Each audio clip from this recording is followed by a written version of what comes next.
answering. Lisa Ashton, she had a bit of a scare there earlier, getting through her match coming into this quarterfinal. So what do you think that match particularly has in store? Well, she's had a recent operation on her elbow, and it's how that feels. I was just talking to her out the back, and she said it all feels good. What she had was a trapped nerve, which was then losing feeling in her fingers, so making the game very difficult. She feels a lot better, she feels a lot freer, so she's feeling that she's looking forward to this game. She may be short of a bit of match practice, but she feels good, and that's the main thing. And Neil Duff, our reigning champion, he's had a bit of up and down form this year, hasn't he? He's not the favourite coming in, although he is the reigning champion, and he has that pedigree, so you never know, you can't write him off, can you? When you're coming back as the reigning champion, you don't care whether you're favourite or not. You'd rather somebody else had the burden, and that's exactly what he's got this year. So it's something he hasn't got to worry about. He can concentrate on playing his game. And of course, our first match is going to be tantalising with Bo Greaves, bow and arrow. We know how good she is, just 19 years old. She's here to try to defend her world title.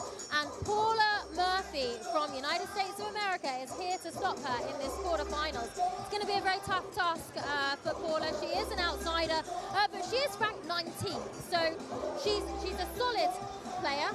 She has some experience. What can she do to try to mentally compose herself and get her ready? She's going to have to play her very best game, and she's going to have to hope that Bo drops down to her B game. She's on her very best game, and every chance she gets at a double, if she can hit it, she will put pressure on Bo. If she doesn't do that, and Bo's playing her B game, and let Bo get away, her A game will just be round the corner. So there's something that she's got to do early doors, in my opinion. Absolutely. Okay, well, it's going to be a very exciting first match. Let's see if Bo can continue her run of form. We'll take you down to the stage for our Master of Ceremonies, Anthony Dundas. Ladies and gentlemen, welcome to quarterfinals day here at the 2023 CT1 WDF Lakeside World Championship. This is the home of World Darts. This is Lakeside.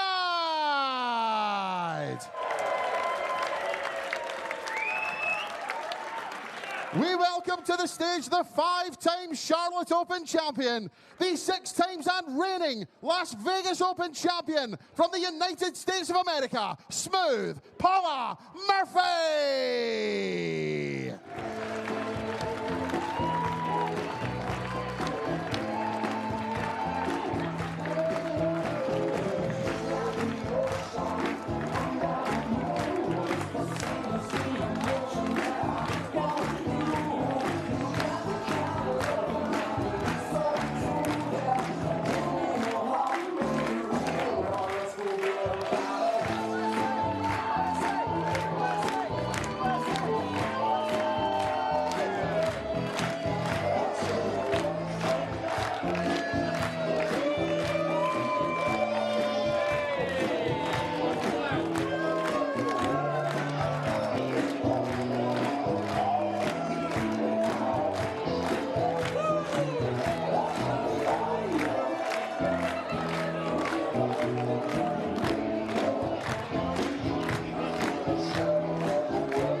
We now welcome to the stage the former Australian Darts Open champion, the reigning Winmau World Masters champion, the reigning Lakeside World Champion from England, Bo Greaves.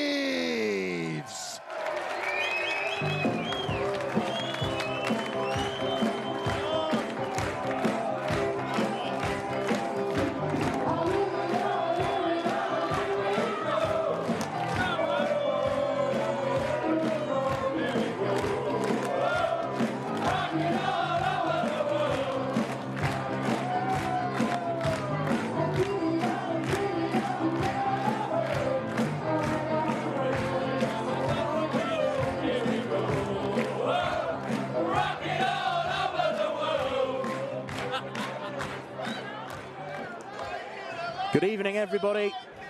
Welcome back to Lakeside for what is going to be a champion evening.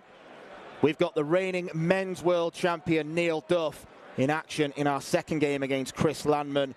The 4-time ladies champion Lisa Ashton follows against Kirsty Hutchinson, and Jelle Clausen, who won this tournament in 2006. He's up against Danny Lorby in our last encounter. But to kick off the evening, we have got the reigning ladies world champion, Bo Greaves, the best ladies player on the planet right now.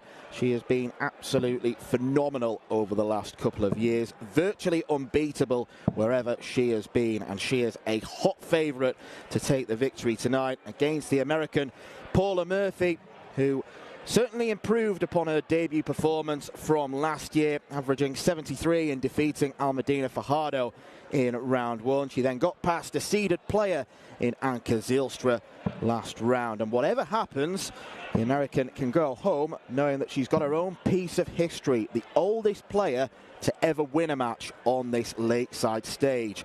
But to give you an indication of just how much of an outsider she is, looking at some of the bookies' odds, Bo is priced at 1 to 100 on in a 2-horse race. It is the teenager against the 67-year-old. My name's Dan McCarthy. I'm joined in the commentary box by the 2015 Lakeside World Champion, Scott Mitchell. And Scott, do you give any case to Paula Murphy winning this game? No. It's a simple answer. I think that she can actually, if Bo comes off her top game and she manages to play her best game, she may be able to win legs in this. But that's not a good start for her. Yeah, you can understand that there's going to be nerves in the Murphy throw. I know it's her third game this week, but it's that pressure of playing the world #1 player. She is an intimidating prospect, even to the likes of Lisa Ashton and Rhiannon O'Sullivan, who we saw win earlier this afternoon. Eileen de Graaf as well. 45. Bo's just got to do what she does, play her game, and if she does do that, she should win this fairly comfortably.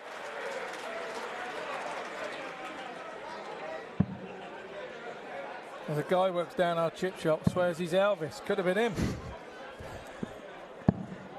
A lot of fancy dress in the crowd. Bo looking for a nice fancy 12-darter to kick the evening's action off at a raucous lakeside. 57. Yeah, big crowd in tonight. All looking to enjoy the darts, and with all those world champions that you were mentioning, 133. you can understand why they're here this evening. 64. Father Christmas time, 6 even. Double 16. 32.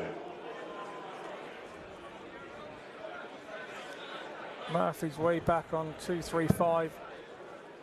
Bo Greaves having won the bull in the back room.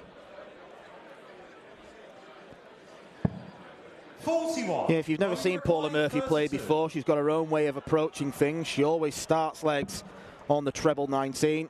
Clearly more comfortable in that side of the board as Bo looks for double 9. 14.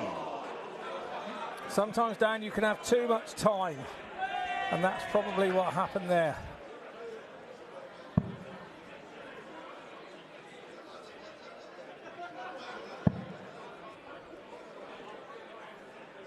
She's the dominant player in the United States, but this level is completely different. Double 9 is there for Bo Greaves. Regulation, hold of throw. Bit of messing around on the outer ring, but she wasn't really challenged in that leg. Now, you've got to remember, Bo's standard is better than 75% of the men as well that play. So she's 79. Just an absolute phenomenon. Lovely lass with it as well.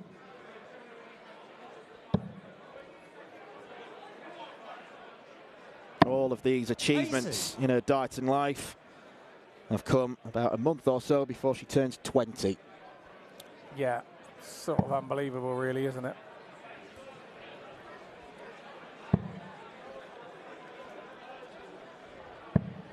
$39.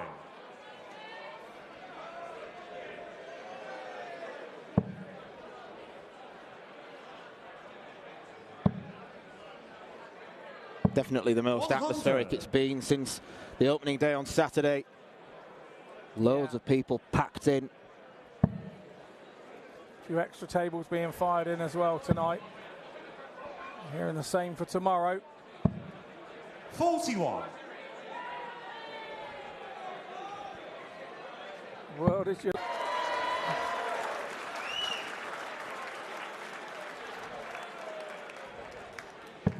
Super stuff again from Greaves, scoring power.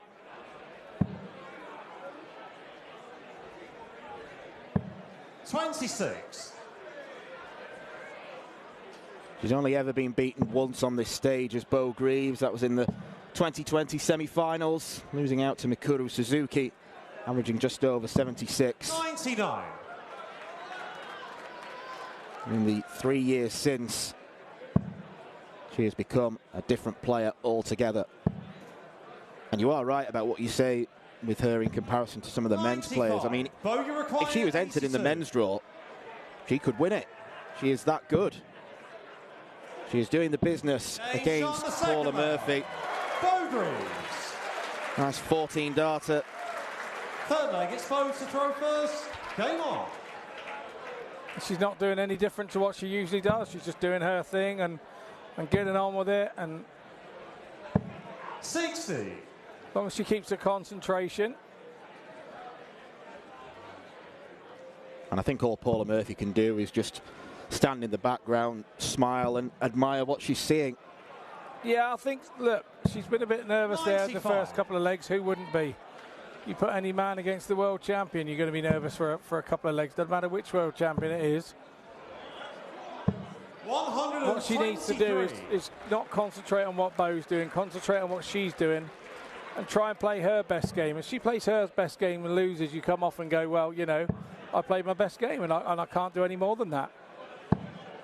83. You just hold your hands up and say Bo's levels were higher than that.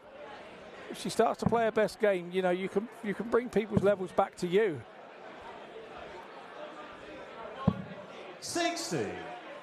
Still first to 2 sets in this women's quarter-final, but there will be a short break after the conclusion of the first set. 79. What Paula Murphy did well, particularly in her first game against Almadina Fajardo, she always seemed to pick off one of those treble 19s, and that was enough. But against someone like Bo Greaves, she's got to be hitting 2 big trebles per visit.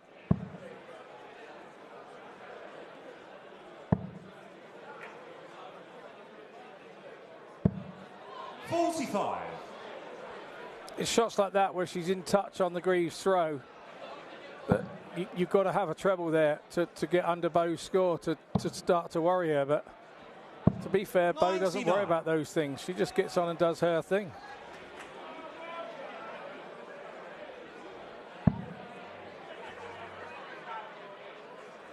Shake of the head there from Paula Murphy. Not achieving the target she desired. 79. Got there in the end. 78.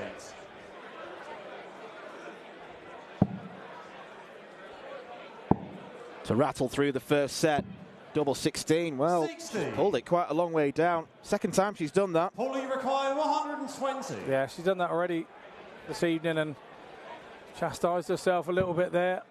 I think the words I saw were rubbish. Oh, and she's not going to get a dart at double.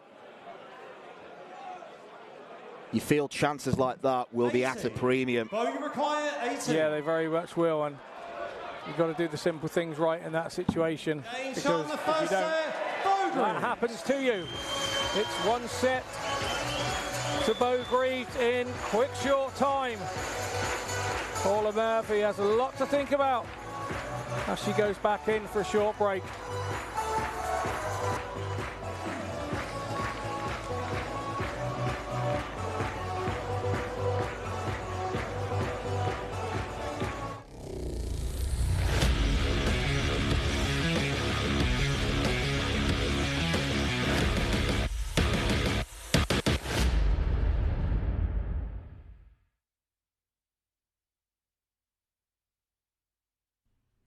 This program is brought to you by Benji Marine Engine Repair and Trading. specialized in Wärtsilä engines with a 24-hour-a-day high-quality worldwide service.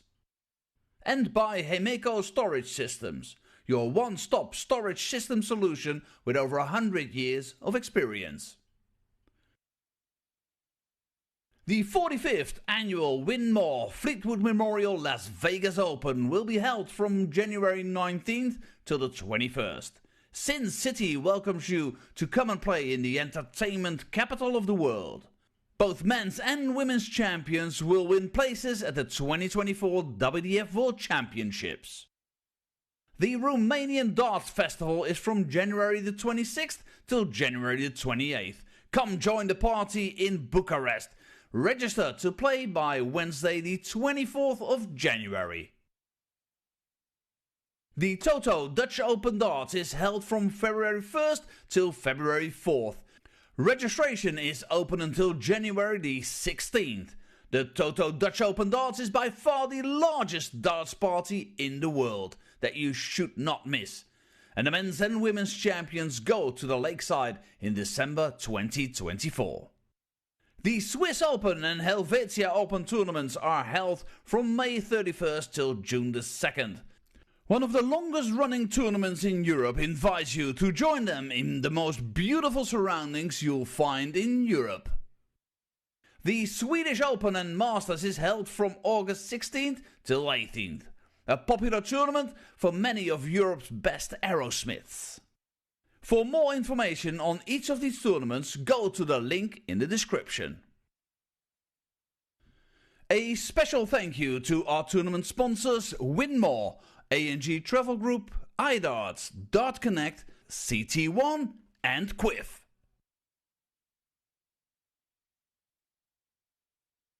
Welcome back to Lakeside. Bo Greaves racing away to the first set there in her quarterfinal against Paula Murphy, showing why bow and arrow is the best lady on the planet. That was fast, wasn't it? 3 legs, 1 set. You can't hardly pull her so far, can you? No, not really. Paula had a chance in one of those legs there. She had 120 left after Bo had missed. And she hit the treble 20, but she missed a single 20 to get a double. Those chances are going to be at a premium for her tonight. And if she's going to win a leg, a set, she's going to have to start taking those shots.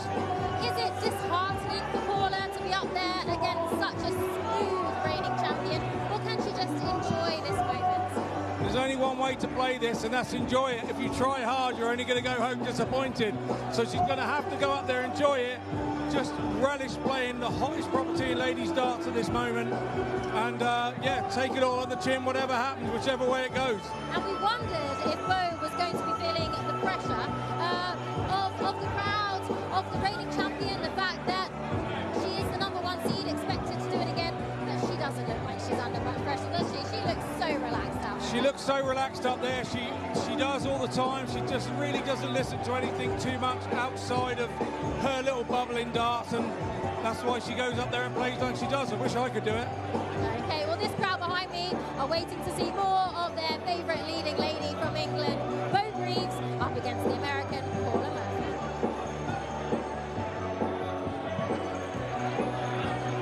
Thank you, guys. Bo Greaves is someone who does not feel pressure. She is utterly laid back in her attitude to darts, and it serves her very well indeed. 1 half chance for Paula Murphy was missed by the miss at the big number.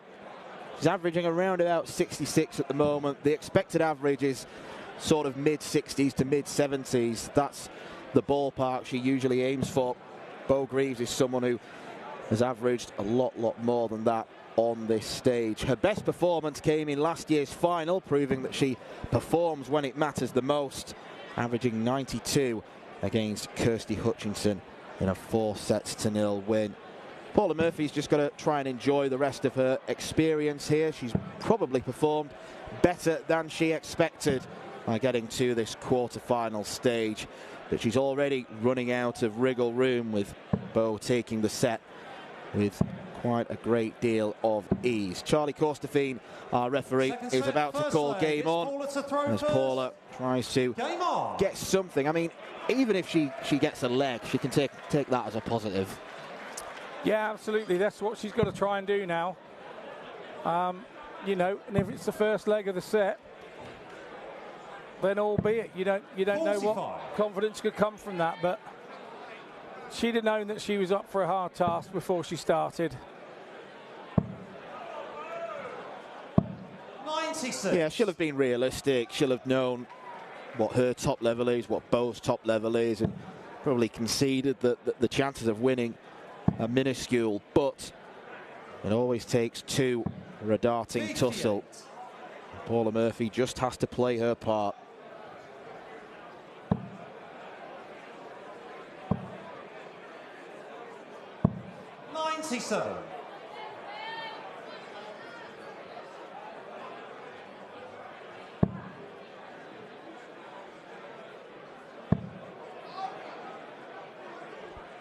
First title on the WDF circuit came back in 2010. So she has been doing it for over a decade now. Leading light in America. We are going to see another American take to the stage in our last game this evening, Klassen Lorby. Good luck to the spotter. Yeah, he's going to have to be quick, and he's going to have to be, you know, rapid on the touch buttons, which is how that works.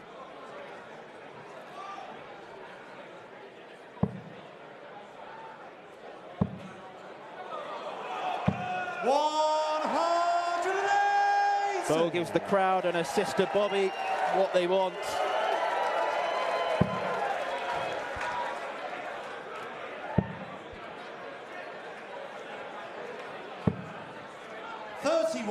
Bogey requires 69.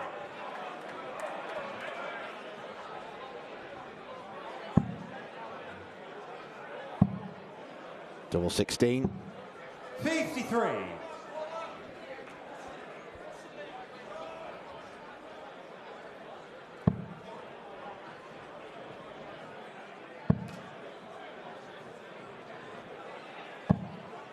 $79. Bogey requires 16. So double 8 here for Greaves. Aim shot on the first leg. Smack, bang, centre. You couldn't have placed it any more central. Second leg, it's Bo's to throw first. Game on. I think another thing we've got to say about Bo as well is all of this success, it's not just being at a young age, but it's also when you consider she's had a bout of dartitis. She really struggled with that a couple of years ago. She's had to cram a lot in to such a young career. Yeah, she has, and like I say, when she was the best in the youth sort of divisions, the pressure on her to keep winning and keep winning is a breeding ground for success, and she's come out of that now, and she's in the ladies doing exactly the same. She just keeps winning and winning. 60. You know, there will be a time where there could be a dip in form, but I don't see it anytime soon. We even went to a World Cup the other week and she used somebody else's darts because she lost a dart. And she used somebody else's dart and won the World Cup ladies and the World Cup pairs final. She's just a phenomenon that could throw with anything.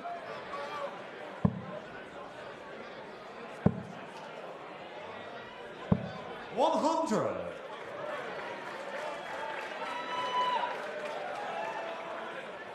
I imagine she's one of the few dart players around who, upon losing a dart, doesn't get flustered. She just thinks, oh, okay, I'll borrow someone else's, see what's about. Yeah, she didn't really panic. She borrowed Jamie Atkins, one of the lads who was in the men's team, and she said, that looks a similar shape and length, that barrel. Yeah, lovely. He uses a long point on his darts as well, so away she went and practiced the way she did. And she was used to them in no time.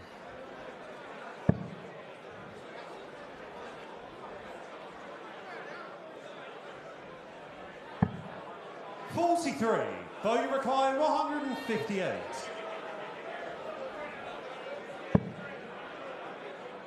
Let's go across to the 18s now.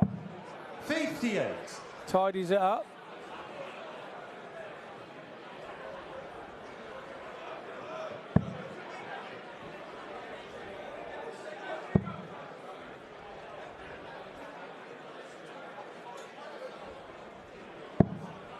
$29. Bogey required 100. Might be the word smooth on the back of Paula's shirt. This has been a smooth sailing performance from Bo Greaves. Tops, tops, why not? Why not? Second leg, Bo Greaves.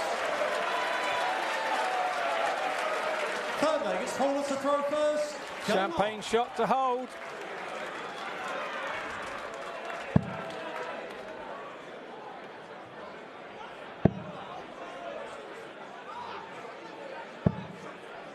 $85.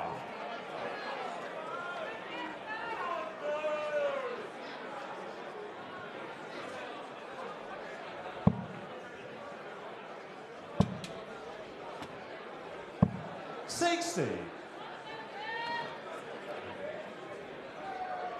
Like you say, that throw of Bo's is just silky smooth.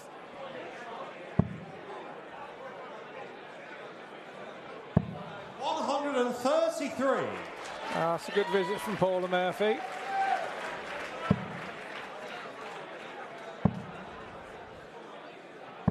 $83.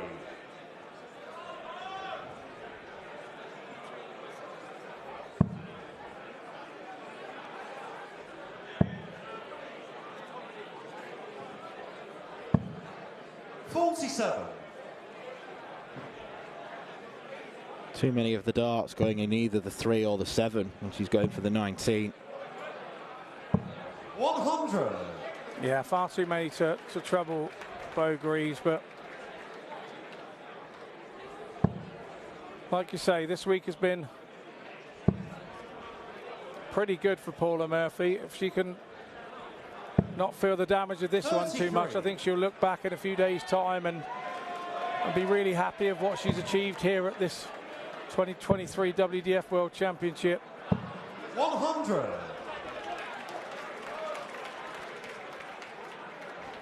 Bo leaves 158 once again.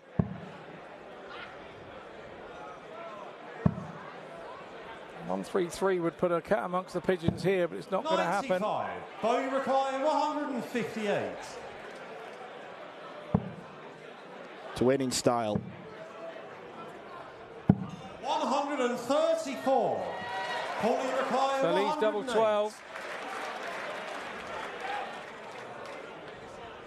Be nice if she hit this. It'd be nice to get a leg on the board. It's not going to be.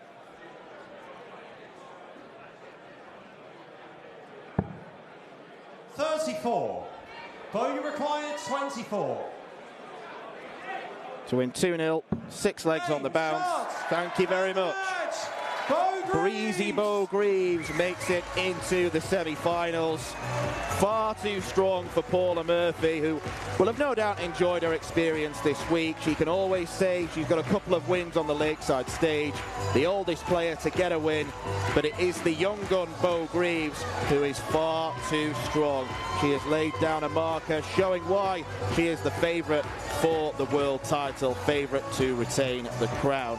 Coming up after the break, we return to the men's draw where we've got the defending champion Neil Duff. He takes on the Netherlands' Chris Landon.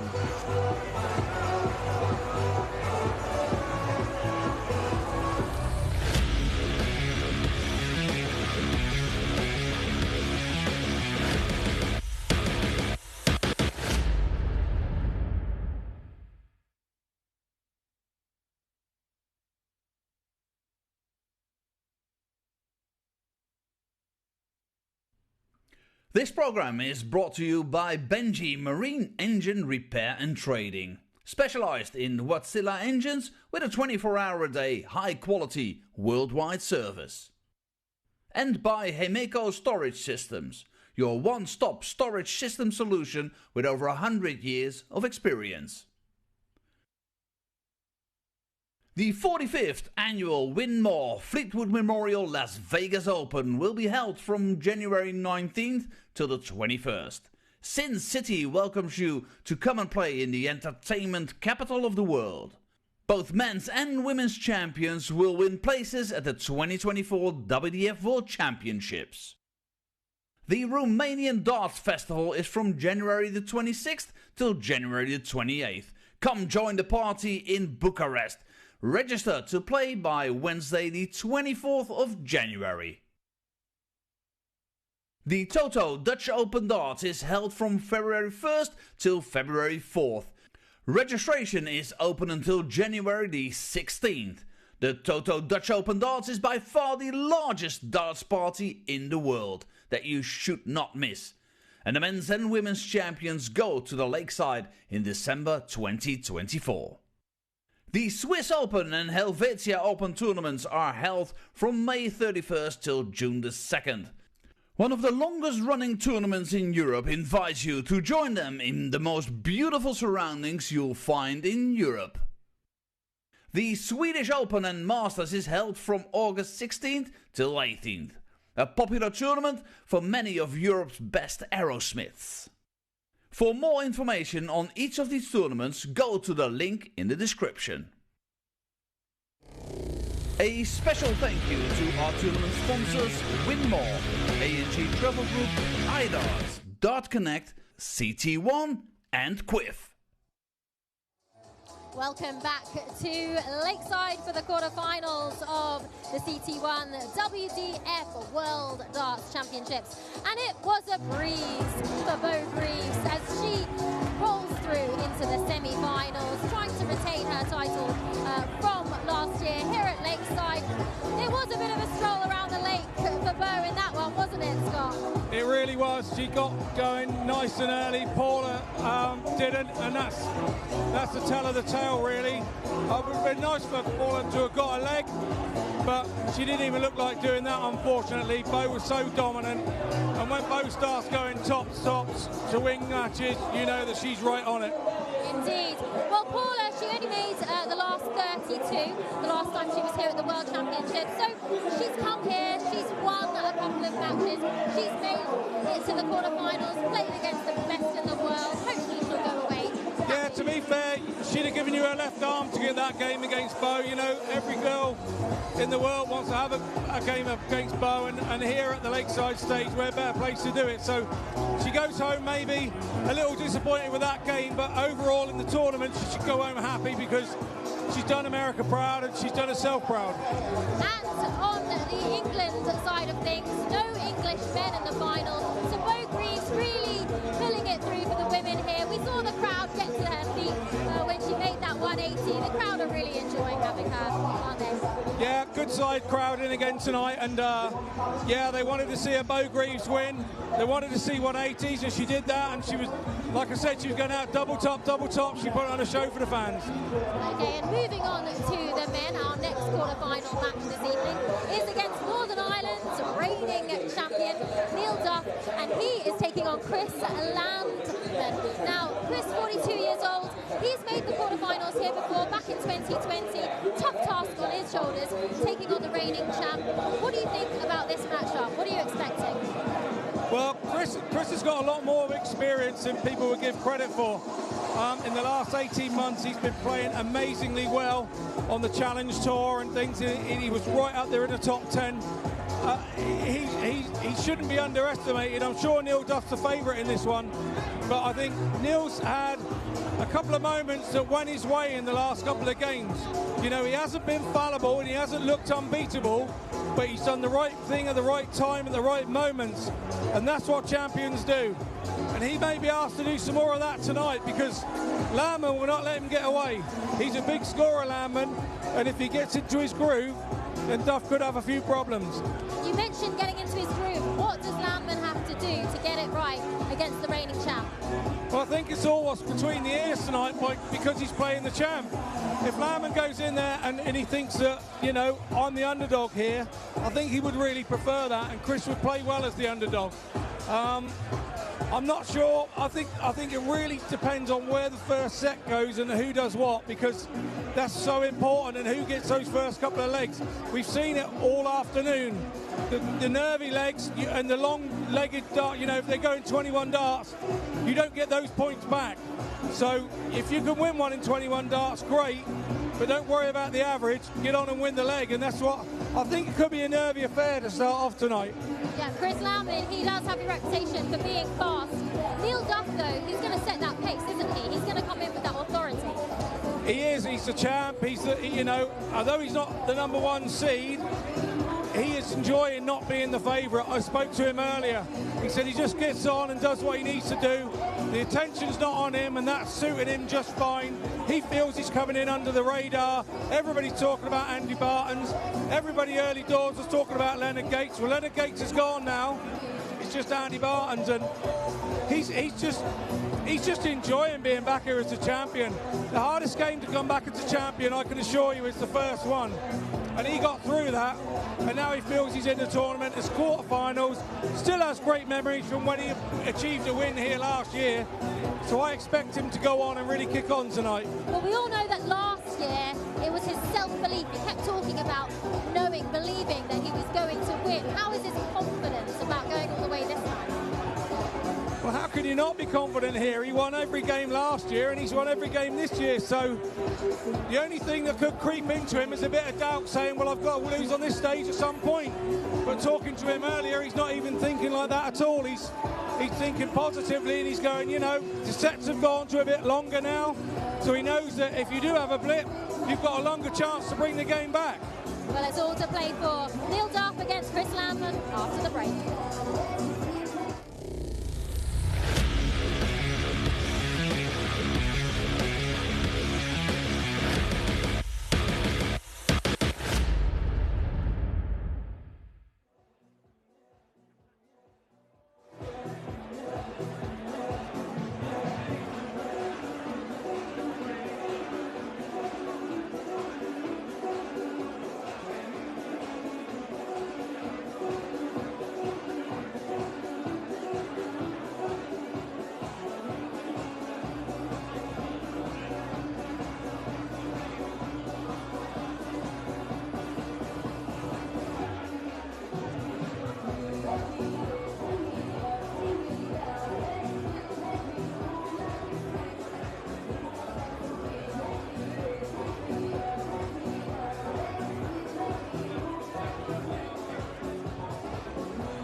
We return, ladies and gentlemen, to the men's quarterfinals here at the 2023 CT1 WDF Lakeside World Championship.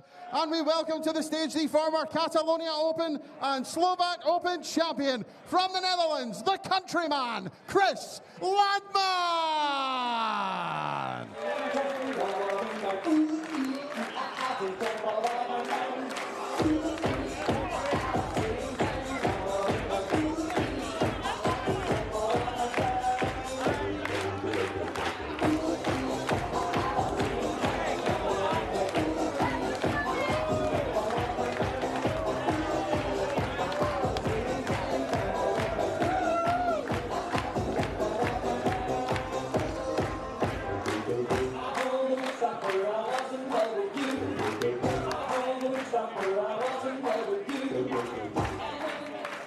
We now welcome to the stage the former Irish Classic and Pacific Masters champion, the reigning Lakeside World Champion from Northern Ireland, Duffman Neil Duff!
The second defending champion of the evening takes to the stage, and he will be looking to follow in the footsteps of Bo Greaves, who was far too good for Paula Murphy on the evening. Neil Duff is a rare beast. He's a man who is unbeaten on the Lakeside stage. 7 players have tried to defeat the Ulsterman. Can Chris Landman finally achieve that? Duff's performances so far have been pretty good without being spectacular. But he is one of those ultra-focused dart players who doesn't really care about averages, doesn't care about the statistics. He cares about winning games. And he is a player who will improve as the tournament goes on. A brilliant 6-5 win against Thibaut Tricol in last year's final, where he had to summon all the strength, all the inner belief inside him. And he's spoken openly about being desperate to retain the title, to prove to some of the doubters that it wasn't a fluke. Chris Landman is in the way of him. It was a very strange game he had in round 2 against Thomas Youngans, where he just couldn't really get going. Youngans couldn't either, and after 2 sets, both players were averaging well below 80. But then the scoring power came from Landman. He is a fast and furious competitor, and when the first start is in, he usually follows. It will be Neil Duff to start proceedings. Scott, how do you rate Duff's performances so far, and how far do you think he could go? I think, to be honest, I think he's had a couple of matches where he could have easily lost them. I was here on Tuesday night, and he hit a massive 105 in that game to save himself and to turn the whole game on its head.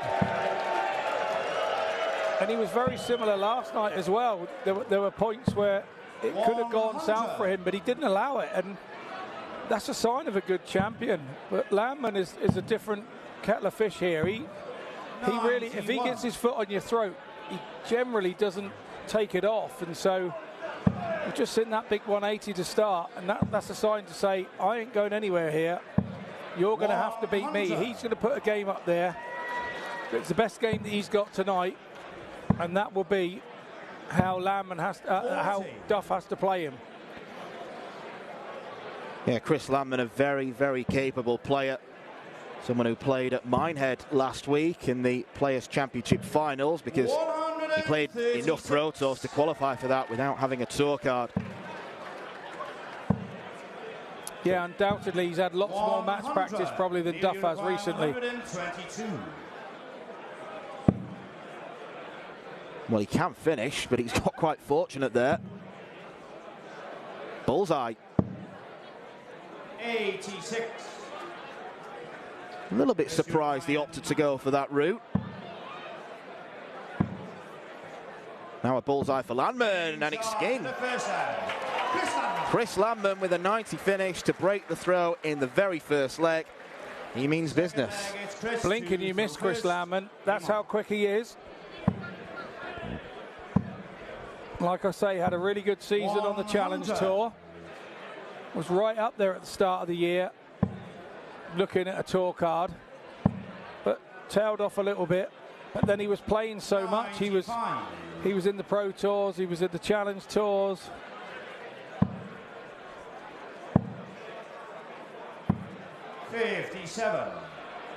He's had a very busy year.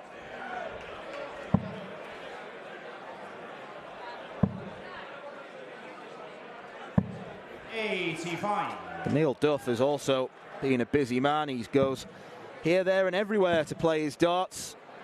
Went to the Australian Open earlier this year, losing out to a man who we saw win earlier this afternoon in Andy Barton's, and he beat Johnny Tata on the way there. 140.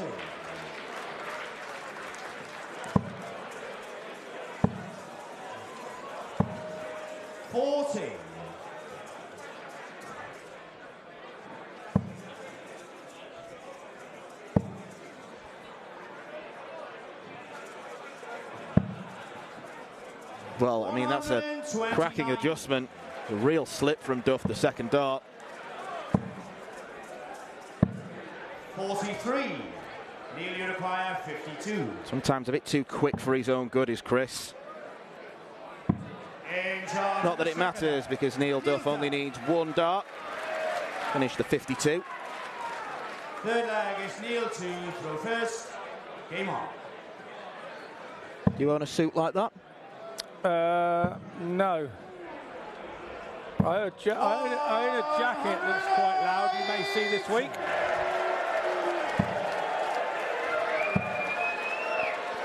As loud as the atmosphere in this room after Neil Duff lands his first maximum.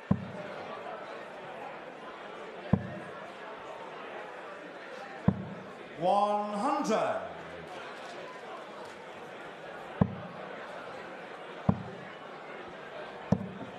80. I'm on the floor there for Landman. Looked like it had hit his destination target. 140.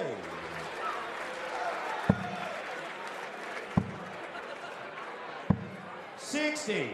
Neil, you require 81. Chris Landman's already shaking his head.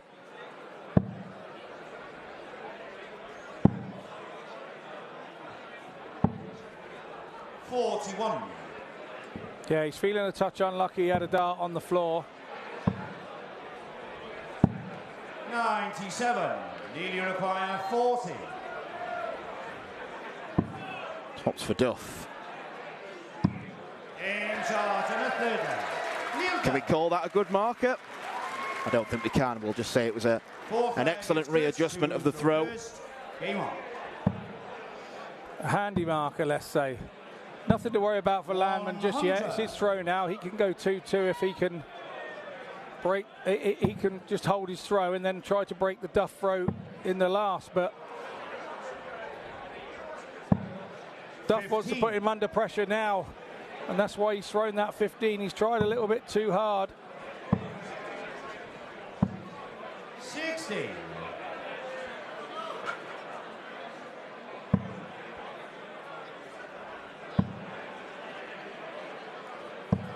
100.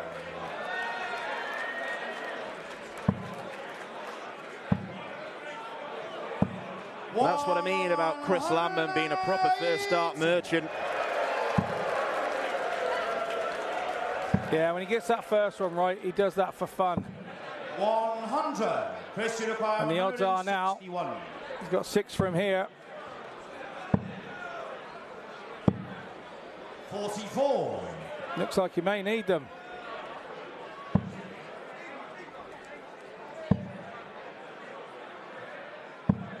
$100. Chris, you require comes up short of a finish. Now for treble 19. 99. Strange one, that. Thought he'd have gone across to the 18s. Left himself 24. 45. But Chris, you require 18. He's going to go straight at it. Double 4 for Landman. There it goes.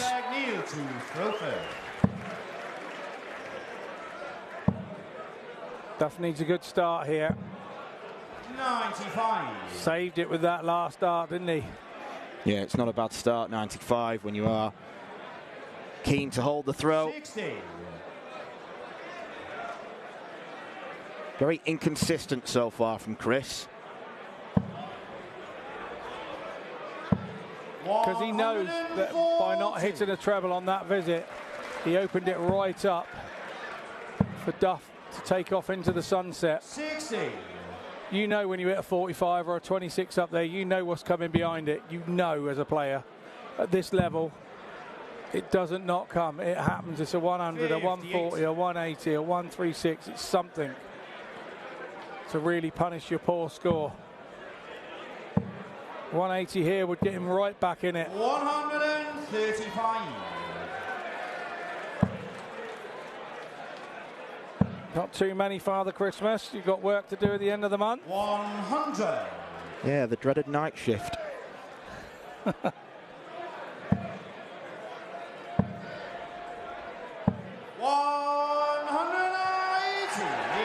There's never any in between with Chris Landman.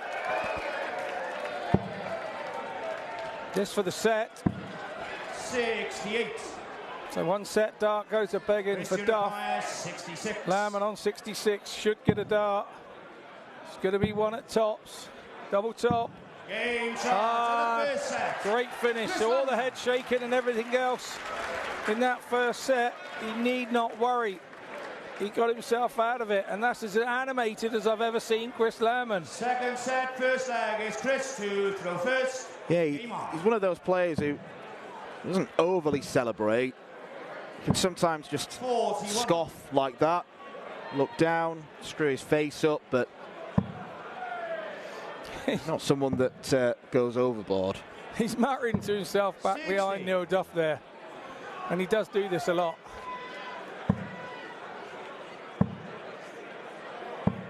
Another 180 for him. 180. Come on, ladies, get your 180 cards up. 4 180s in 6 legs for Chris Landman. 47.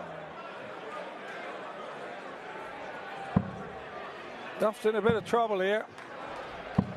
60. It's a good thing we're going out to best of 7. There is time to recover.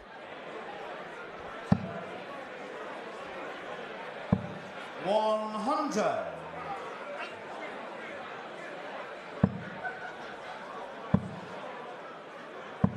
60. Cheers, lads. Neil Duff's not going to panic here because he went 1 set down against Martin Turner, wrestled it back to 1-all. Martin Turner then went 2-1 up, wrestled it back to 2-all, and then Neil Duff did Neil Duff things in the last set. He dug in. 100. I'm sure Martin Turner's watching this thinking this may have been me. It was that tight a game. 140. Duff coming back into it now. Pressure on the 60. 20. And it was pressure enough. Really require 54. This is a mini break here. Duff been prolific on tops all 14. week. And he knew that was a Pressure turning point in this game. 40. It was an early turning point. It's gone begging. But only if Landman hits here. 20. 5 darts 40. missed for Chris Landman.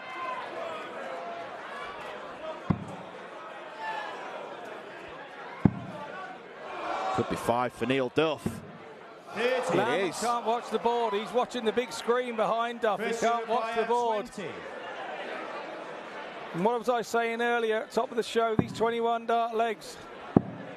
You've just got to win them and not worry about what the average is. And oh, we go on. Neil, you require 10.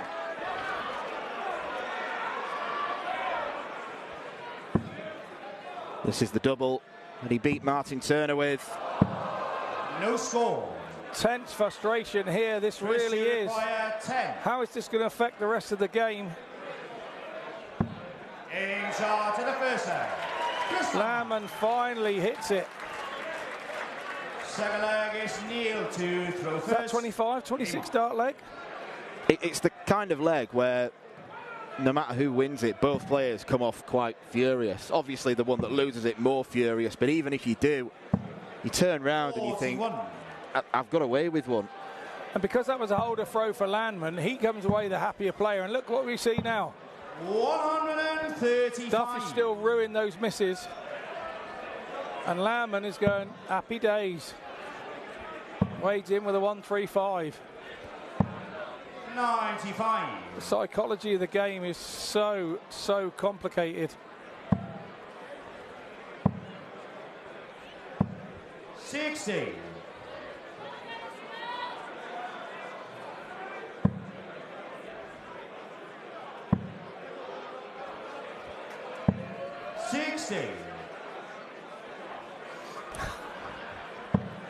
The lobsters are still lobstering. Is that what you call it?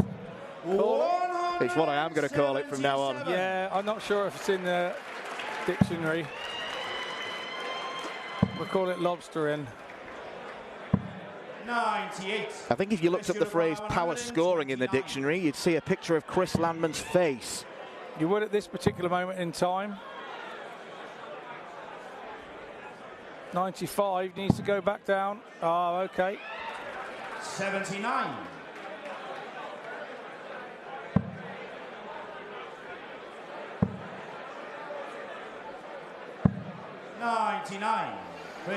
So what's Landman's chosen flavour? It's usually 10 for tops.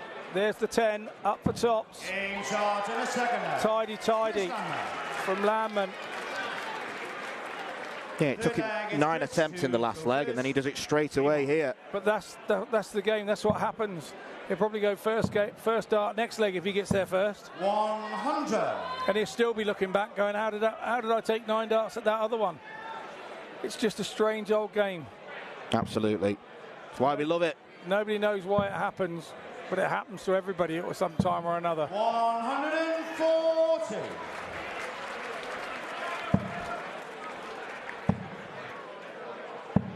55.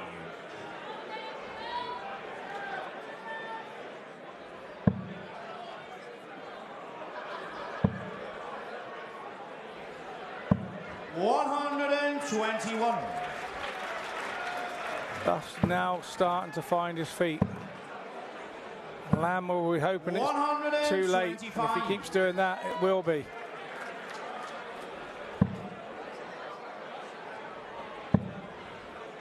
It's all about trying to keep your cool and your calm when everybody else around you is losing it.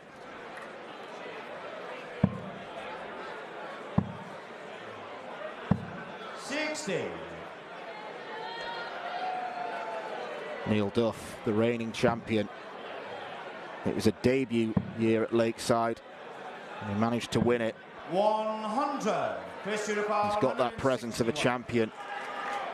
Needs to find something. 60. Neil, you require 80. Double 10.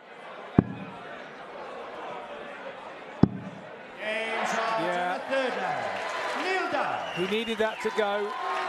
He needed a good, strong breaker throw, and that's exactly what happened. Game on.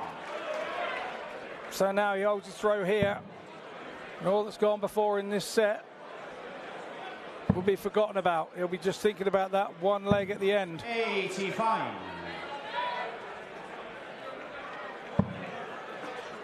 There's that dart in the right place for Lamb, and once it goes right, these rat-tat-tat players, once it goes right first dart, they genuinely follow it. They genuinely follow it. 100.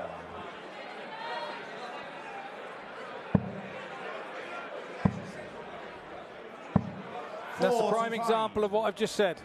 When that first one is right, it is very right.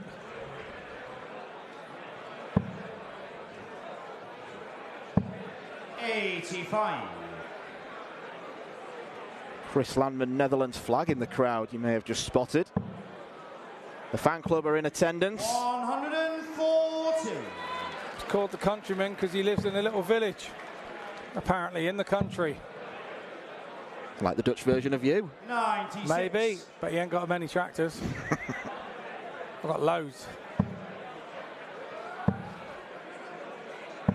140.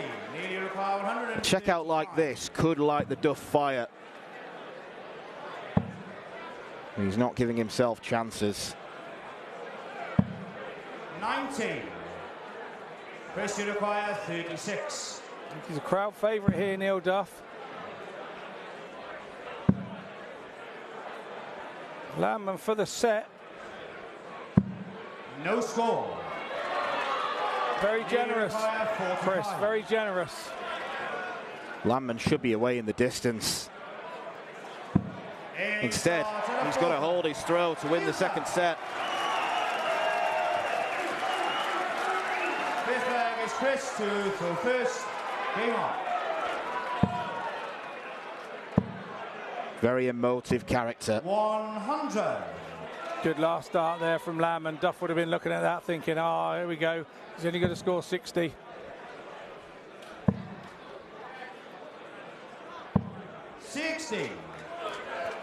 It's all about trying not to play the situation now. It's all about trying to play the board. 140. But these legs you can't practice. You can't emulate these at home on the practice board. There's only one place you can, and that's here. 140. First winner of the evening on autograph duty. 57. I suspect that'll be the first of many this week. On treble visit there from Landman gives a glimmer of hope to Duff. 60. But Duff does exactly the same. So Landman 40 in front plus these. And these aren't very much. 38.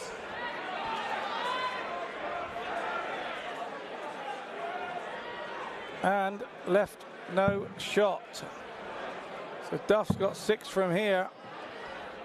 Minimum. 100.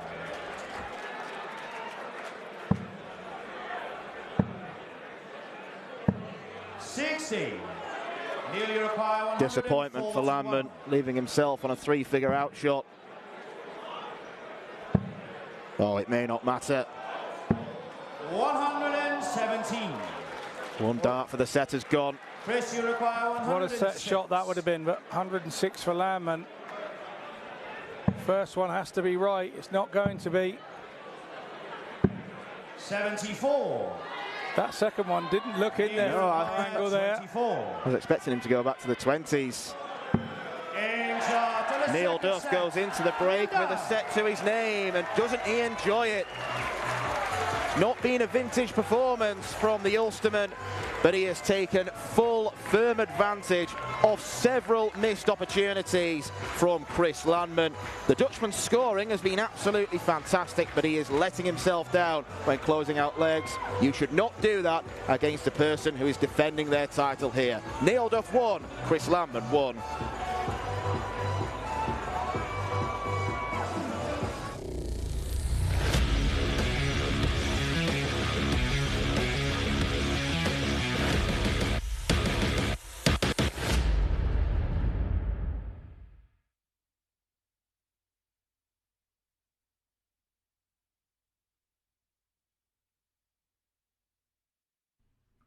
This program is brought to you by Benji Marine Engine Repair and Trading. Specialized in Wärtsilä engines with a 24-hour-a-day, high-quality, worldwide service. And by Hemeco Storage Systems, your one-stop storage system solution with over 100 years of experience. The 45th annual Winmau Fleetwood Memorial Las Vegas Open will be held from January 19th till the 21st. Sin City welcomes you to come and play in the entertainment capital of the world. Both men's and women's champions will win places at the 2024 WDF World Championships. The Romanian Darts Festival is from January the 26th till January the 28th. Come join the party in Bucharest. Register to play by Wednesday the 24th of January. The Toto Dutch Open Darts is held from February 1st till February 4th. Registration is open until January the 16th. The Toto Dutch Open Darts is by far the largest darts party in the world that you should not miss. And the men's and women's champions go to the Lakeside in December 2024. The Swiss Open and Helvetia Open tournaments are held from May 31st till June the 2nd. One of the longest running tournaments in Europe invites you to join them in the most beautiful surroundings you'll find in Europe. The Swedish Open and Masters is held from August 16th till 18th. A popular tournament for many of Europe's best aerosmiths. For more information on each of these tournaments, go to the link in the description. A special thank you to our tournament sponsors Winmau, A&G Travel Group, iDarts, Dart Connect, CT1 and Quiff. One set all here in Lakeside in this quarter-final between the reigning men's champion Neil Duff and Chris Landman of the Netherlands. Well, it was a tale of two sets, really, wasn't it, this time? Run us through your description of how that went in both sets. Well, I think the first set, Neil looked a little bit nervous early doors and Chris took advantage of that. There was a dodgy leg in the middle there and Landman won that on lots of the... And he took the advantage of that. So he took the first set and looked the more positive in the first set. Second set, he was still the more positive, but Chris made a few mistakes there, and he really needed to get back in that practice room because those mistakes he shouldn't be making. Neil Duff just jumped on them, and now we're a set apiece, and Neil Duff's in the game, and Landman really had his foot on his throat, and he let him go. And this is not dissimilar to what we saw with Neil Duff against Martin Turner to get into this round. Neil Duff, he's been fairly inconsistent over the last year, as we've spoken about, since his world title here last year. And he came back from a set down against Martin Turner, so he seems to know how to dig deep and make the most of his opponent's mistakes when it matters. It does, and he's lucky that his opponent made mistakes, because, I mean, he's not a new boy, Chris Landman. He's been around the block, so he's played in some of the biggest stages in the best places, so it's unusual for him to make those mistakes. He'll be out the back, really not happy at the break, and Duff will be going, I'm not happy, but I'm still in it. Mistakes from both sides here in Lakeside, the number 2 against the number 7 seed. It's all to play for here in the quarterfinals. Back down to the stage. Thank you, Joe. Thank you, Scott. Neil Duff levelling the game up after Chris Landman missed 4 chances to go into the break 2 sets up. His doubling has let him down. Neil Duff does not give up easily. Scoring from Landman has been absolutely fantastic, but he needs to improve closing out legs. He's had chances to win virtually all the legs we've had in the match, particularly since the conclusion of the first set. Third set, first leg, it's Neil to... Our referee, Garen Roderick, is getting the game back underway. It will be Neil Duff to start things, and the added disappointment from Chris Landman's point of view is that 60. Not only did he lose that set when being 2-0 up in legs, he lost it when he started the set with his throw. Yeah, absolutely. It's fine margins. We're at quarterfinals of World Championships here. The fine margins are ones you've got to be ready for, but he'll be disappointed, Chris, how that set ended for him. And he's now got to forget that and come back out, and he's got to break the Duff throw once more to get this at some point in this set.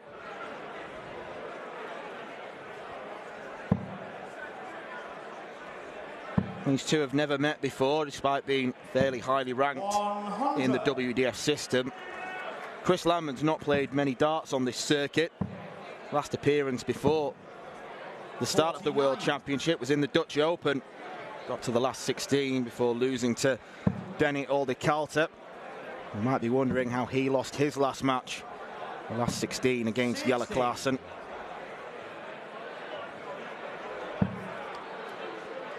Klaassen concludes the evening's action against Danny Lorby, and then in between that and this, We've got Lisa Ashton against Kirsty Hutchinson. Plenty of super darts on offer. 45. First you require 151.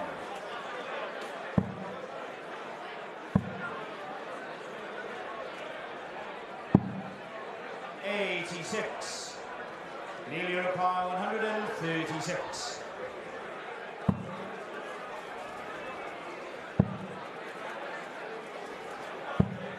$58. Going downstairs to try and leave tops. 65. Was Duff, but 65 from Landman, so it's tops for him. Good marker. 25. Needed a third dart in his hand. So Duff will come back. The whole throw for 78. He's been doing this all week so far, chipping away at those shots with one dart in hand. 38. Just over the top on this occasion. 40. Great marker. Two great markers. No score. And he somehow couldn't squeeze it in. Neil Duff is probably the one that can't believe it the most. He actually looked and said, no way, I think. Plenty of room for the last. Oh, he's backed out, so there's no momentum now. This is like throwing one individual dart. 20. And that can happen. Maybe First you require 40. a bit of momentum would have helped. Lamb and Shawley. Oh, we're having another one of those legs, aren't we? It's a repeat of the first leg of the second set. 20. 24 darts and counting. That one's not close. That one's smash bang centre. It is the Duff man that takes the scruffy leg. One scrappy leg apiece so far in this quarter-final. I think we put that down as. Lamb and no hesitation, straight in there. 140. Duff's got 80 in the board. Thank you. There's a whistle in the crowd there. 100.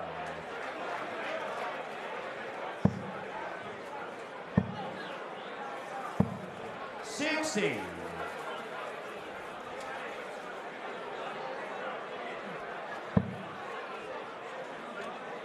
That hit at double five means that Duff leads for the first time in this match. 100.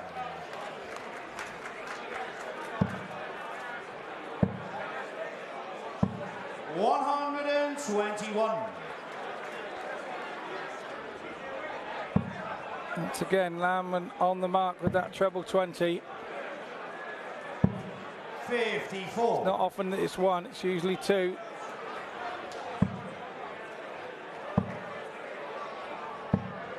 Right on cue, it happens to be one. Thanks for that.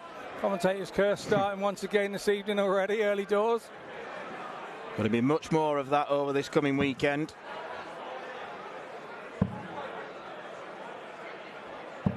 $135. Duff stays in touch. 95.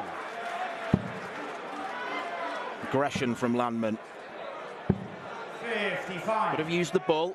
Nearly require 100. All he can do is sit and hope here. And what Landman did last time was have one dart at it after the scruffy leg. Is Duff going to do the same back at him? 72. No, not to be.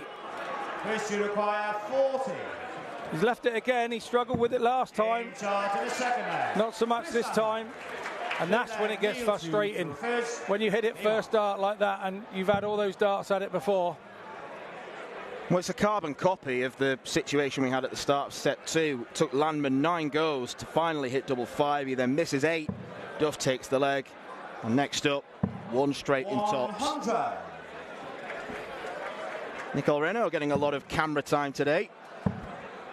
And I believe she's given you a gift. 140. She has. She's given me a lovely gold Kiwi pin badge, which I've put immediately on my jacket. 26.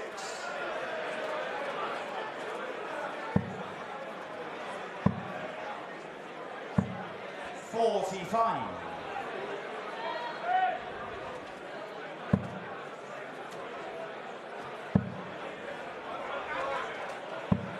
100.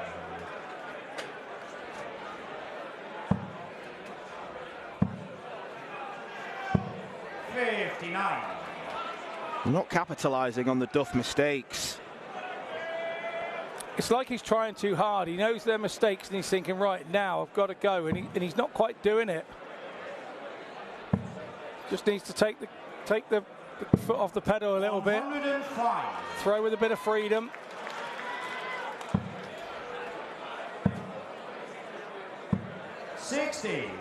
Nearly require 170. Still waiting for the first big fish of the week. And we're going to be kept waiting. I'm not sure he'd have gone for it if he'd hit the second treble, to be fair. 105.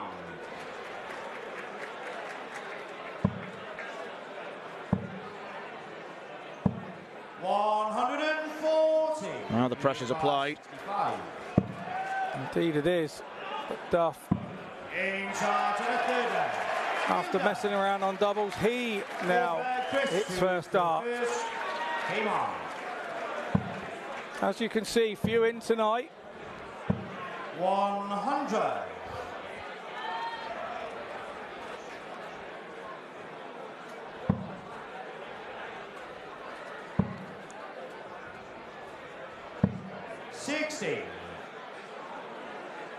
Yeah, these players will have to get used to playing in different atmospheres because it is going to be noisy from now until the close of play on Sunday. It has been quieter this week. And Sure is. 180. second 180 for Neil Duff. 140. Fantastic reply from Lamman. Surely a ton. 55. Oh, the wrong side. Came off the wrong side of the flight. 121. Double 20. Double 18. 1, 2, 1. As easy as 1, 2, 3. Fifth leg, Neil to first. Came on. So we're in that last leg decider again, and Duff has got off to the proverbial flyer.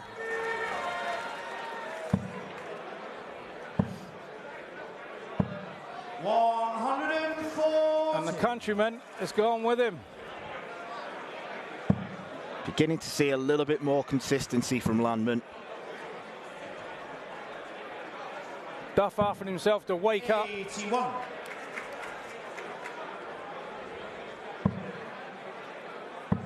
Yeah, I'm glad he doesn't get mic'd up on stage because I think we'd be having to apologise for quite a lot of language.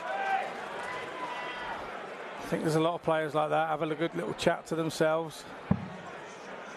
Just keep them on it. Well, after that visit, you'd say advantage Landman now.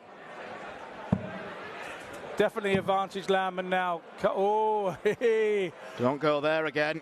Down the bottom will be fine. 137. Rushed in and picked it up.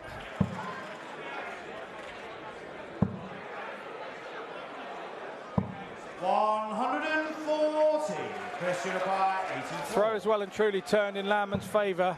2 darts at double 12. Only needed the one. He's stolen the set from Neil Duff, who started it. Great work there from Landman in that last leg again. And as I said, that's about as animated as he gets.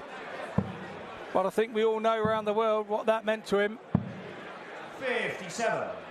Break a throw against the current world champion. Well, Neil Duff is a player who thrives in adversity. But I bet he wishes, just for once, can I have a simple game and coast to the line. You sometimes do get those where your opponent doesn't turn up, but it's going to be another scrap if he's to keep his hopes of back-to-back world championships alive. Very, very few players have defended their first title. 41.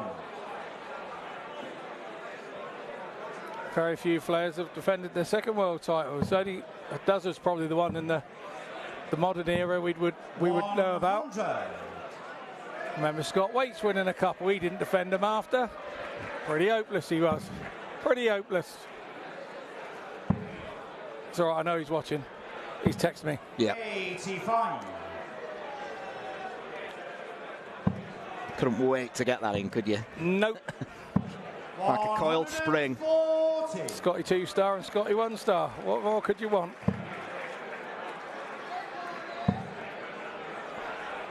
Should look at the bull. 105. Nothing wrong with the board management from Duff. 56. Nearly require 170. Leaves the bullseye. 145. Big fish not reeled in. Christian require 48. That would have been a massive breaker throw. Lamb now must hold. 8. And he's been put under pressure again from a big chance from Duff. Duff surely has to finish it off. He goes for double 12. In charge in the first set. Neil Duff. Neil Duff breaks the throw. 5 darts from 170. And Chris Lambert must be absolutely sick of the sight of him. Every time he threatens to extend his advantage, Neil Duff pulls him back. And that's what good champions do. 60.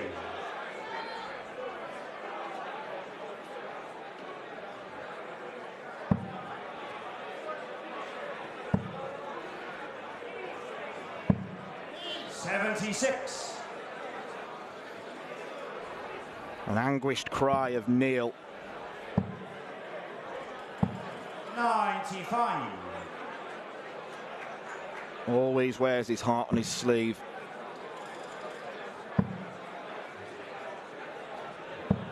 60.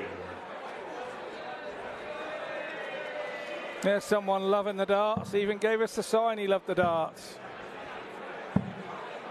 43. Chris Lambert hates those darts.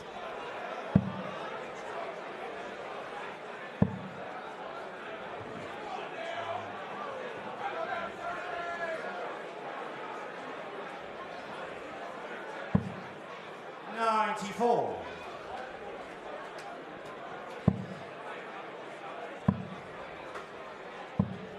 $139. Well tidied there from Lamb, and that's the equivalent of getting the driver out and hitting the green from 280 yards, that one.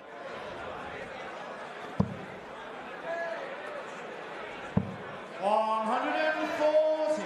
Christian Brown. And once again, a great response from the champion. Bullseye for Landman. 139. They are teasing this crowd. 71. Almost a 170 from Duff the leg before. Now almost a... what a lovely clean 71 from Duff for a holder throw. 17 dart leg. Lamb got himself a dart at that bullseye for 15.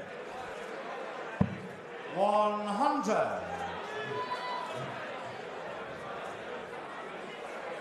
And the worry for Lamb here, he's working so hard to break the Duff throw. And then Duff's having 100. no problems breaking Lambman's throw.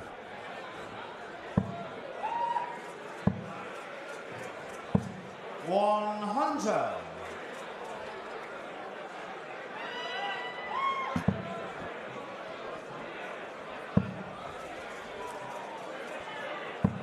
$81.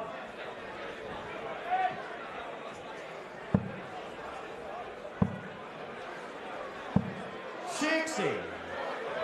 Duff won't be too worried here. He knows he's got the darts in the next leg for the set. All he'll want to do is try and set this up. Try and keep Lamb under pressure. Try and get him to make a mistake. And then try and capitalise on the mistake if he gets the chance. 60. If not, it goes to his throw. And Landman's body language is telling you he is not a happy bunny at this particular moment in time. 100.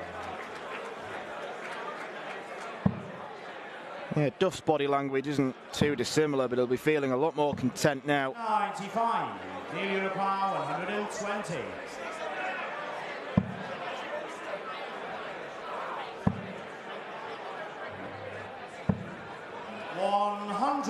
Chris, you require 86. He'll probably stay there. Bullseye. In charge and a third down. And if he hit that a couple of moments ago, once again we'd be looking at this set very differently. To throw first. Game on. But we're not, when this is what we've got.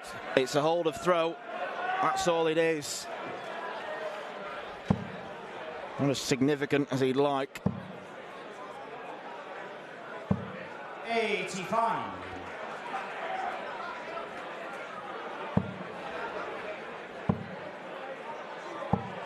$45.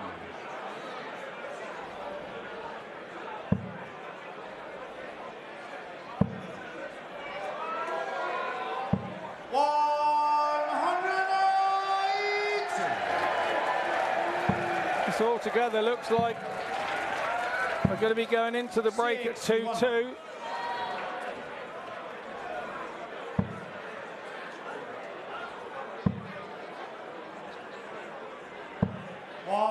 Racing away now. I think Duff will be the happy of the two going in at 2-2, to be totally honest. Because he'll start the fifth set with his throw. Not the worst time to make an error, or two errors like that. Landing nowhere. If Duff does get this, nobody's held their throw. Nobody's held their set with throw. So would you want to be coming out having a throw? 72. Both players seem to be better on the opponent's throw. Double 12 for the set.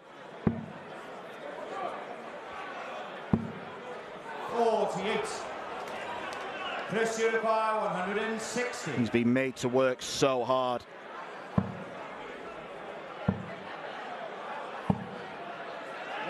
Three more chances for Neil Duff. Big pressure though from Landman, just to make him think. Is he thinking too much? No, he isn't. Fourth set goes in the way of Neil Duff. So as we head to the break, we are none the wiser. 2 sets to Neil Duff, 2 sets to Chris Landman.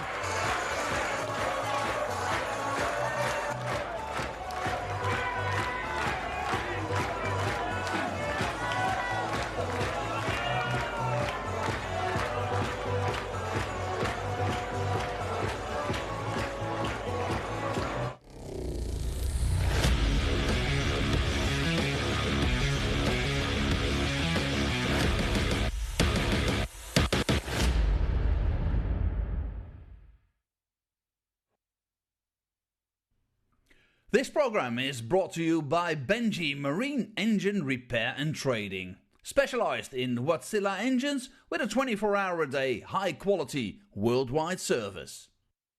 And by Hemeco Storage Systems, your one-stop storage system solution with over 100 years of experience. The 45th annual Winmau Fleetwood Memorial Las Vegas Open will be held from January 19th till the 21st. Sin City welcomes you to come and play in the entertainment capital of the world. Both men's and women's champions will win places at the 2024 WDF World Championships. The Romanian Darts Festival is from January the 26th till January the 28th. Come join the party in Bucharest. Register to play by Wednesday the 24th of January. The Toto Dutch Open Darts is held from February 1st till February 4th. Registration is open until January the 16th. The Toto Dutch Open Darts is by far the largest darts party in the world that you should not miss. And the men's and women's champions go to the Lakeside in December 2024. The Swiss Open and Helvetia Open tournaments are held from May 31st till June the 2nd. One of the longest running tournaments in Europe invites you to join them in the most beautiful surroundings you'll find in Europe. The Swedish Open and Masters is held from August 16th till 18th. A popular tournament for many of Europe's best aerosmiths. For more information on each of these tournaments, go to the link in the description. A special thank you to our tournament sponsors Winmau, A&G Travel Group, iDarts, Dart Connect, CT1 and Quiff.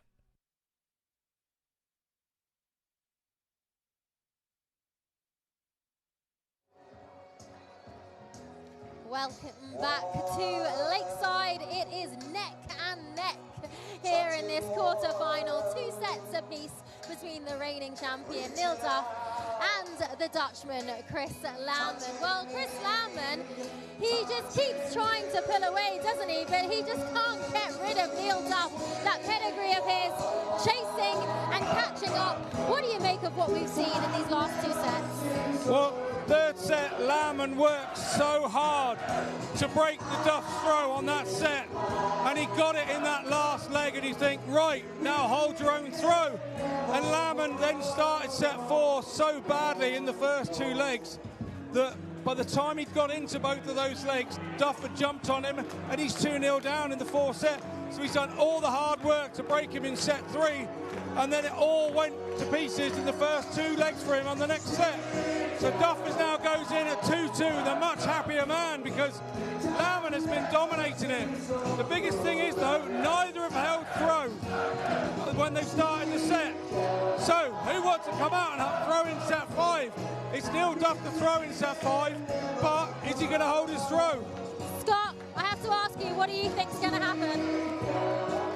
I think somebody has to settle down and hold their own throw at some point, otherwise it'll be the strangest game we've ever seen here. Call it, give us a quick prediction. With who's got throw, Duff should win the game, 4-3. But Landman's not reading the script and he's breaking Duff's throw. We're none the wiser. Okay, well, we'll go back down to the match. It's 2 sets apiece. What an exciting match to finish. It certainly is. Neil Duff and Chris Landman throwing punches at each other. It is even Stevens after 4 sets. It's hard to know, really. It's hard to judge who you'd say has been the better player at around about the halfway point of this game. One man, though, has tasted the ultimate glory on this stage, and he did it the hard way against Thibaut Tricol. Even chuntering away during his practice darts before the game restarts. Neil Duff is going to have the throw, so of course Chris Landman's going to win this set. That's how it's been going. That's the pattern we're following. Yeah, Joe tried to pin me down on that one, and I wasn't having none of that either. So don't you start. But yeah, that seems to be the way at the moment. Both players seem to be playing better on the opposite person's throw, because they know they've got to work harder to try and break. So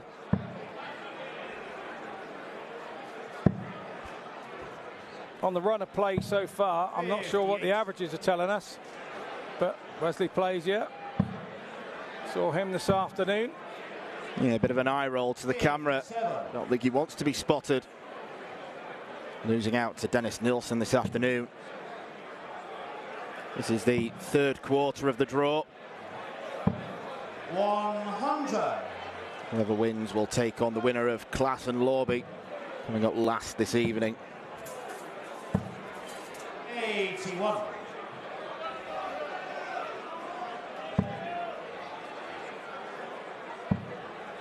Big fan of Rangers is Neil Duff, in case you can't tell by the colours of the shirt. And the big Rangers badge on the back of it. 180. Landman just gave a little look across at the scoreboard to see what he had left. And you could tell there that 58. he was on 263 and went and filled it up. Double 16. 51. You require 140. Don't want to be giving Duff these chances because he will soon start taking them. There will be a momentum swing. 60. First you require 32. Been a frustrating evening so far for Duff. And he's not going to get a chance in this leg. So predictably, a break of throw. 7 leg is Chris to throw first. Yeah, absolutely.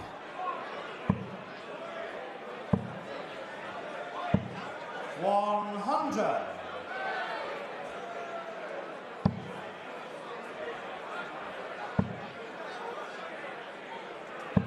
$135.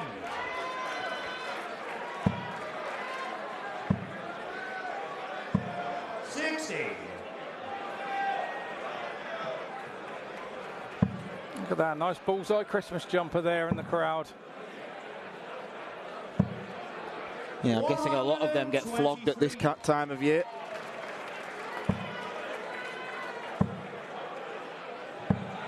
$81. Again, Landman falling short. And again, Neil Duff on the Landman throw, looking more comfortable than on his own. 140.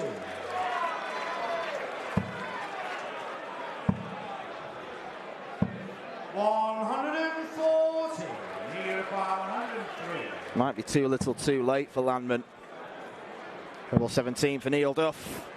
Now for double 16. 87. Oohs and ahs from the crowd. You've got to keep the first one straight here and give yourself a chance. You have to be safe with the first one. 25. He was safe with none of them. 16. In charge of the second leg. That's safely planted in double 8. And Neil Duff breaks the throw once again. Third leg is Neil to throw first. It's supposedly meant to be an advantage starting legs and having the throw. These two proving otherwise. 95.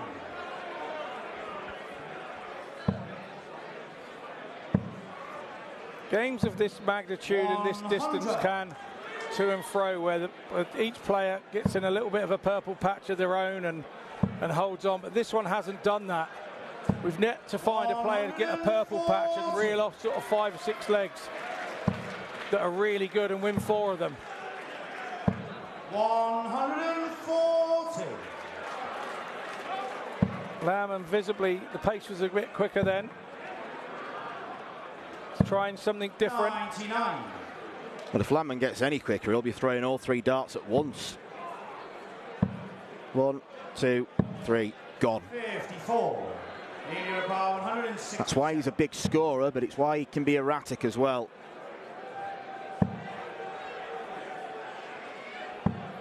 $45.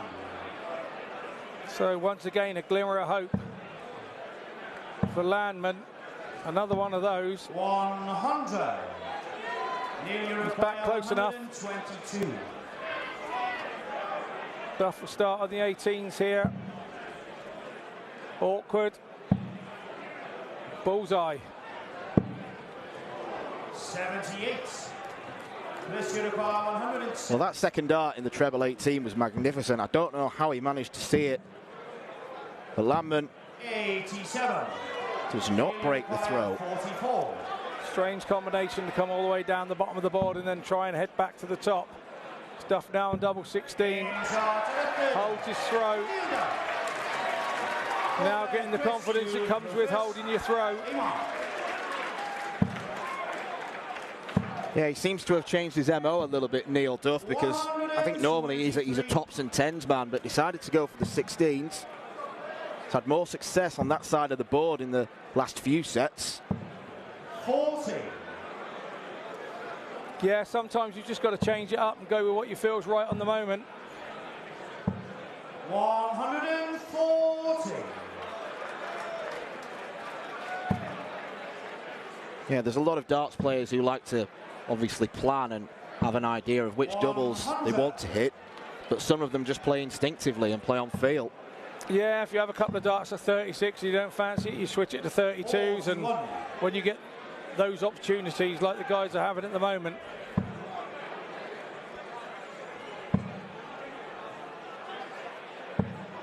45.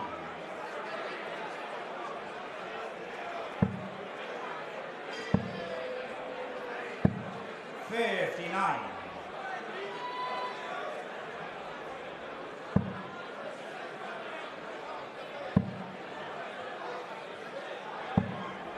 38.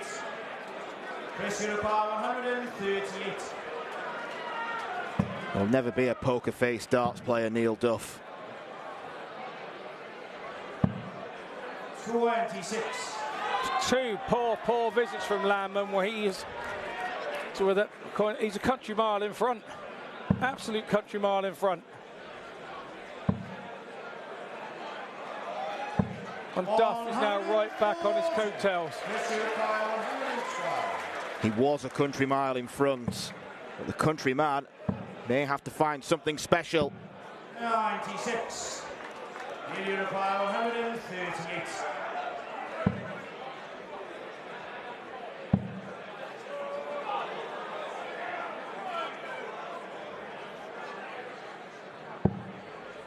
90. Chris Uruguay 16.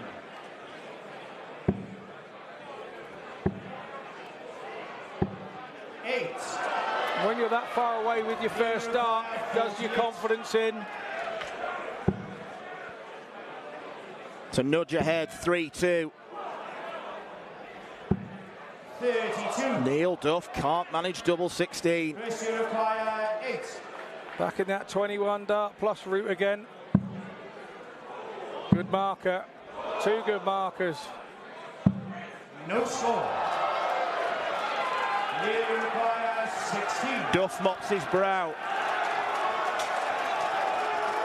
The biggest darts in the match so far. Double 4. Proud ooh and ahhing with every dart. And that can get on your mind as a player, I can tell you. Landman has a quick look over to his people, go, what's going on? He can't get any closer. He cannot get any closer, but hit it. No score. Unbelievable. Unbelievable tension. Has to be double 1. Right smile on his face, and he finds double 1. A farce of a leg ends with the Duff man going ahead 3-2.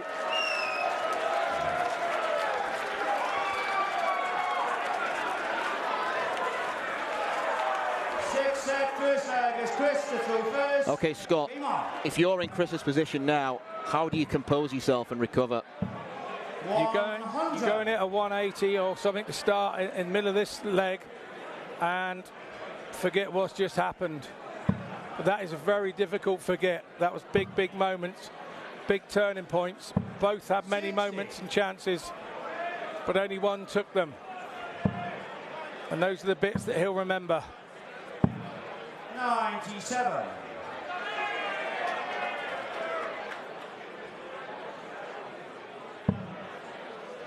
I'm not going to say it, not going to say it. Well, Elvis is in the building. 60. You did hold out for nearly 3 seconds there, mate. Well done. A lot of restraint. A lot of restraint. 60.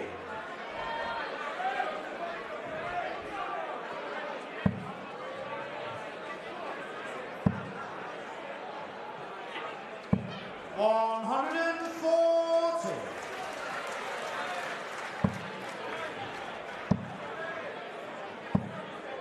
100.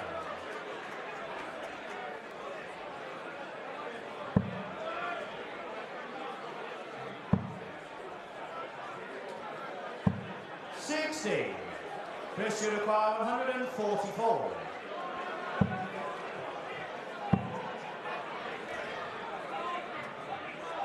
That is wow dart and a big one. 112. Good recovery. Not living up to the first dart merchant tag there. No, he shouldn't have needed to have been there. Should never have been anywhere near that big one where he was. Chris Uruguay 32.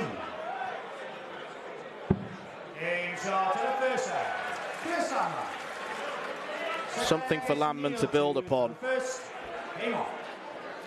Yeah, you want to try and forget that last sort of set, really. 140. Good response from Landman now.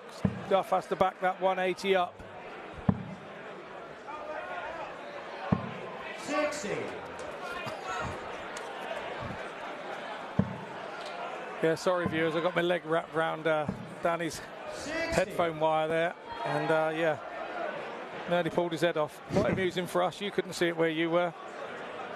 We're back with the game now. Do apologise. 95. Yeah, we've already both tripped up over these wires when we've tried to get up off our seats.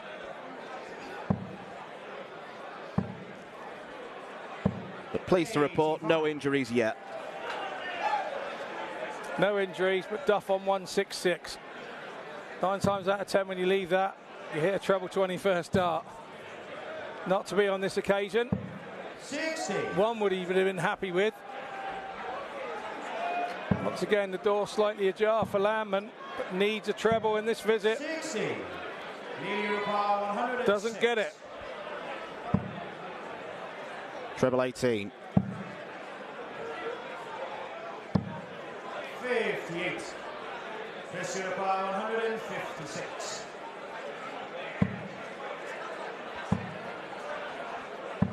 Going all over the shop now. Somebody needs to steady the ship here. And that somebody is Neil Duff.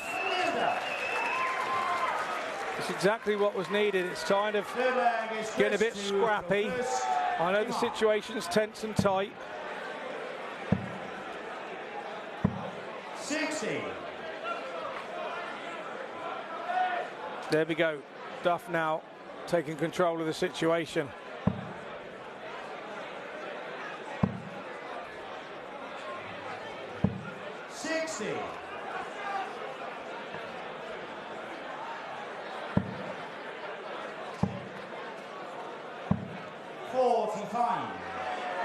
It's his third game in this World Championship, and on 2 occasions he's had to deal with a very, very quick player. Moreno Blom on Tuesday evening caused a few problems early on before he faded. And now it's Landman tonight. 85. You think maybe the pace of the game isn't suiting him? No, I think the pace is suiting Duff just fine. He's doing what he wants to do. He's playing the pace that he plays. Nothing's really changed for him. 95. Landman's just searching and searching. You can see he's not happy with that first dart. And when that one drops there, he has to go over the top and change the trajectory, and it's causing him problems. He's got to come out of there.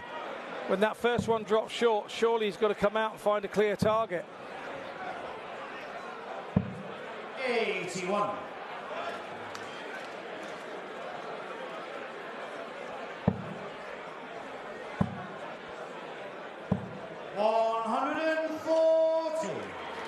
Much better from Landman. That's all because he didn't have a blocker dart.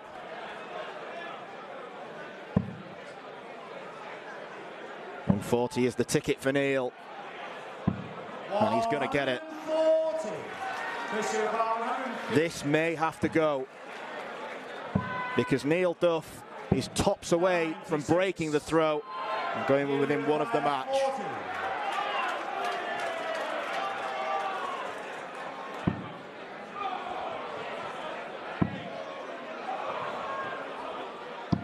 And there it is. Neil Duff turns round, bellows his approval. Fourth leg is Neil to throw first. Game on.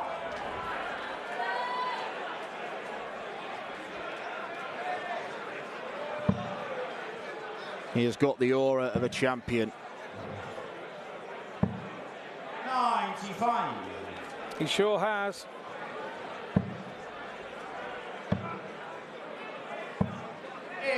And he has seemingly got Chris Landman under his thumb. He has now, and he's sprinting for the line. 100.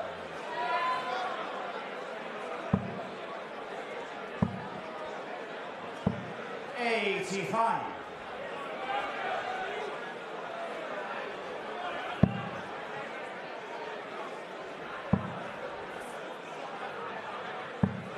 59. I feel that Landman's running out of time. It has to be a 140 here. 104. Right on cue, and he's probably going to have to back it up with another one. Depending on what Duff does here. 100. Super last start from Duff. Keep the pressure on. Well, that's the 5 off. Has to stay straight. Neil, you require 147. Not enough.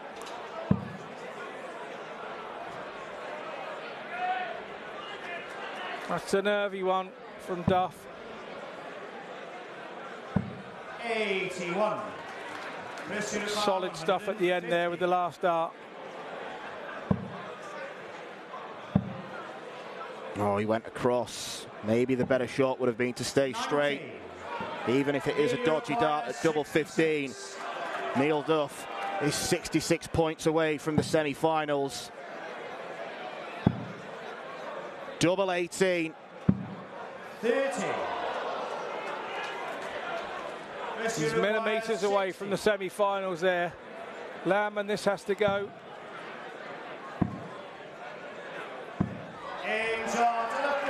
Good character from Landman. Good character. It's an 18 dart, break a throw. Duff will be disappointed to be giving up legs with that on his own throw. Now look what's happened. Momentum Landman. And now the likelihood is we'll need a 7th set. How much is that one dart going to affect Neil Duff? He's had one dart to win it.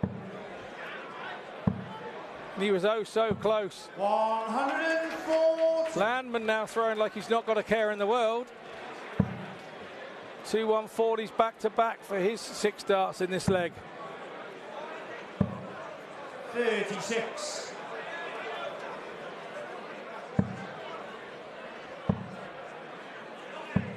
100. And Duff absolutely all over the place, while Landman's just trudging on, and Chris must be saying to himself, where have I been?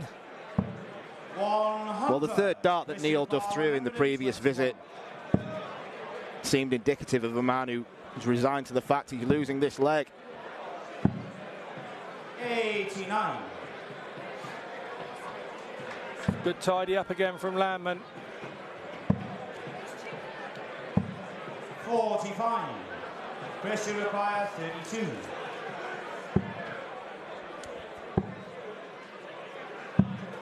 Double 4 is there. 6 set. Chris Landman.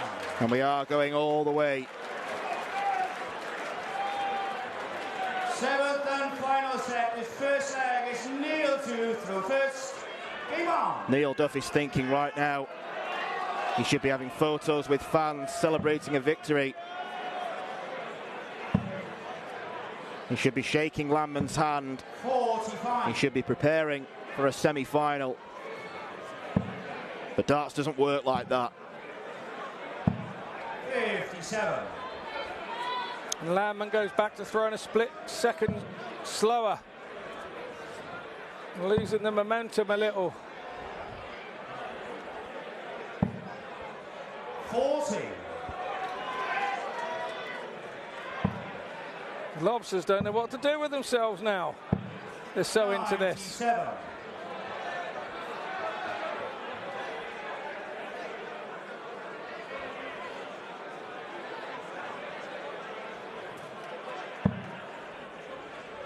Duff now taking the pace out of the game in his approach to the board.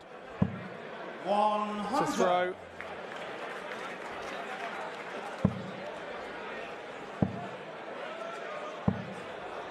Landman's got the problem again where his dart is too low.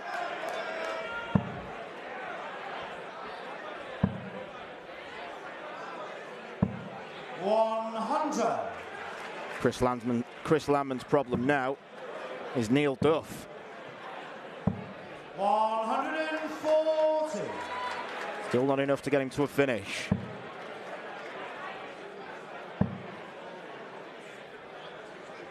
Good 140 after the 26, but he'd still been better off with 2 tons, Landman, on the trot. Even Woody Woodpecker can't take his eyes off this. 121. He has stopped pecking the table, though. He has actually watching now. 16.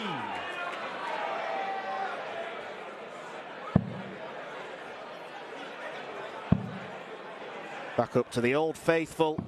In charge on the first leg. Neil Duff with a champion checkout. Second leg is Chris to throw first. Winmau. 140. That was Neil Duff's first ton plus checkout of the match. What a time to do it.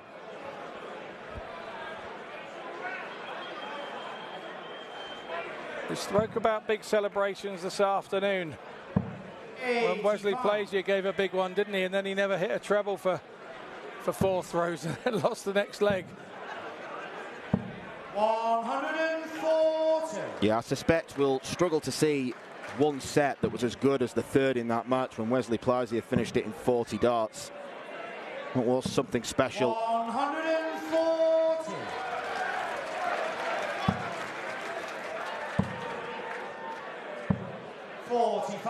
It also shouldn't go unnoticed after that match. We did have a few issues with our scoreboard, but according to the averages, Dennis Nilsson, highest of the tournament, over 97. Right. 55.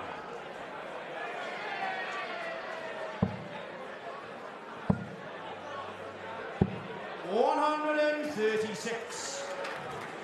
So big setup now for Duff to try and put pressure on the Landman. Double top. It ain't going to be no bigger than this one. 140. Not quite to be, but sat there on 81. 40. This has been Landman's Achilles heel. 3 in his hand, not this time. Third leg, Neil to throw first. 13 dart leg from Landman and hold of throw. 100. Getting the tense, nervous headache time for the lads now. 100. Some bumblebees in. Suppose it's better to be in the warm than out in the cold this time of year for the bumblebees. 100. Yeah, it is chilly. Not quite as Baltic as it was at the start of the week. 55. Once again, Landman with that short dart. Under the treble 20. 85.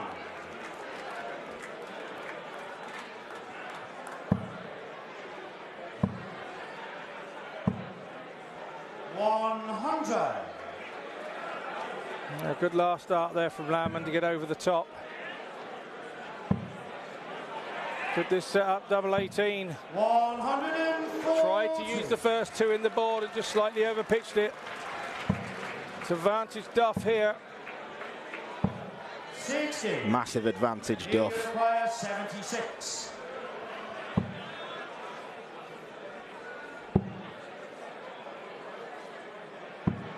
56. No huge deal to miss tops. 40. Especially with Landman coming up very dry indeed.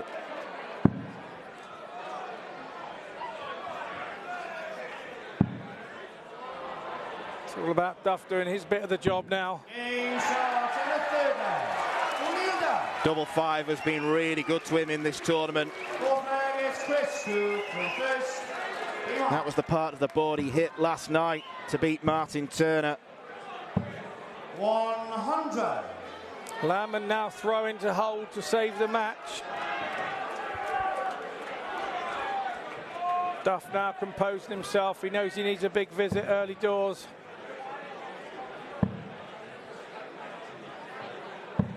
100.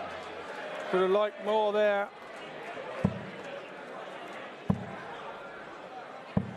100. As would Landman after hitting the 61st dart.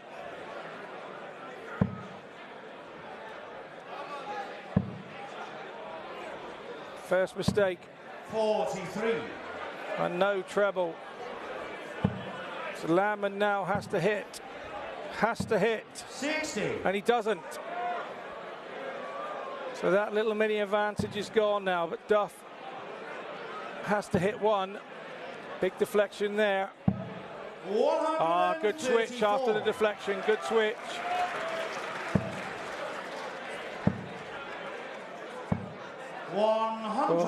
Duff would have been stood behind Landman there thinking, I'm in here, he's missed, and he lands one right in the top left-hand corner.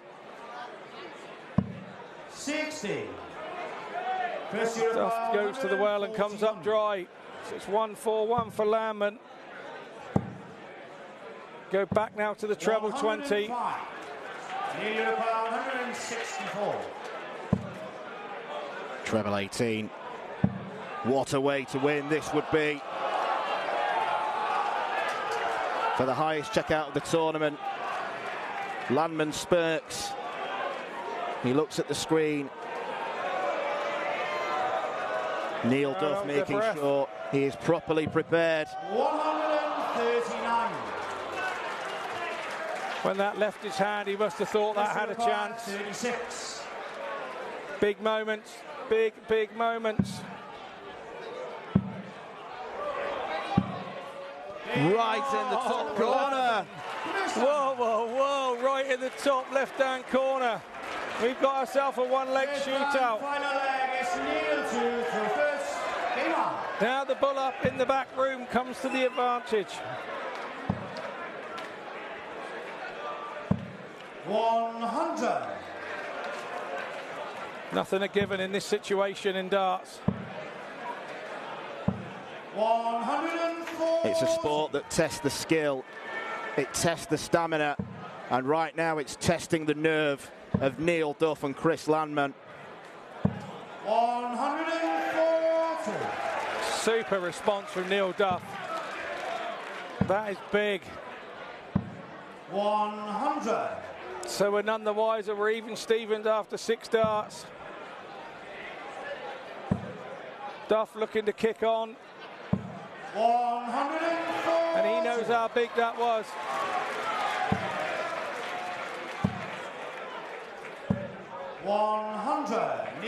Landman falls behind. Treble 17.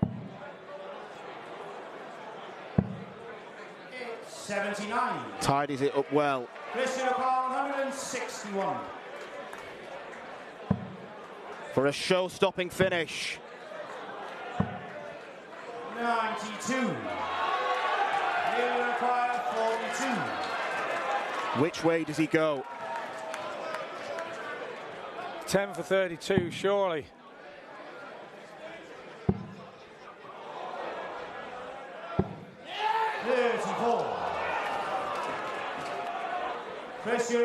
What more can we say? Landman still with work to do here. 2 darts at double 6. Only needs 1. Chris Landman is the first man to beat Neil Duff on the Lakeside stage. He had to survive 4 match darts from the Ulsterman, who is absolutely devastated, loudly berating himself when he missed those 2. It was Landman who ultimately kept his cool. What a confidence boost that will feel for the Dutchman, who becomes our 3rd confirmed semi-finalist in the men's tournament. Duff devastated, Landman thrilled. He has beaten the Duff man by 4 sets to 3.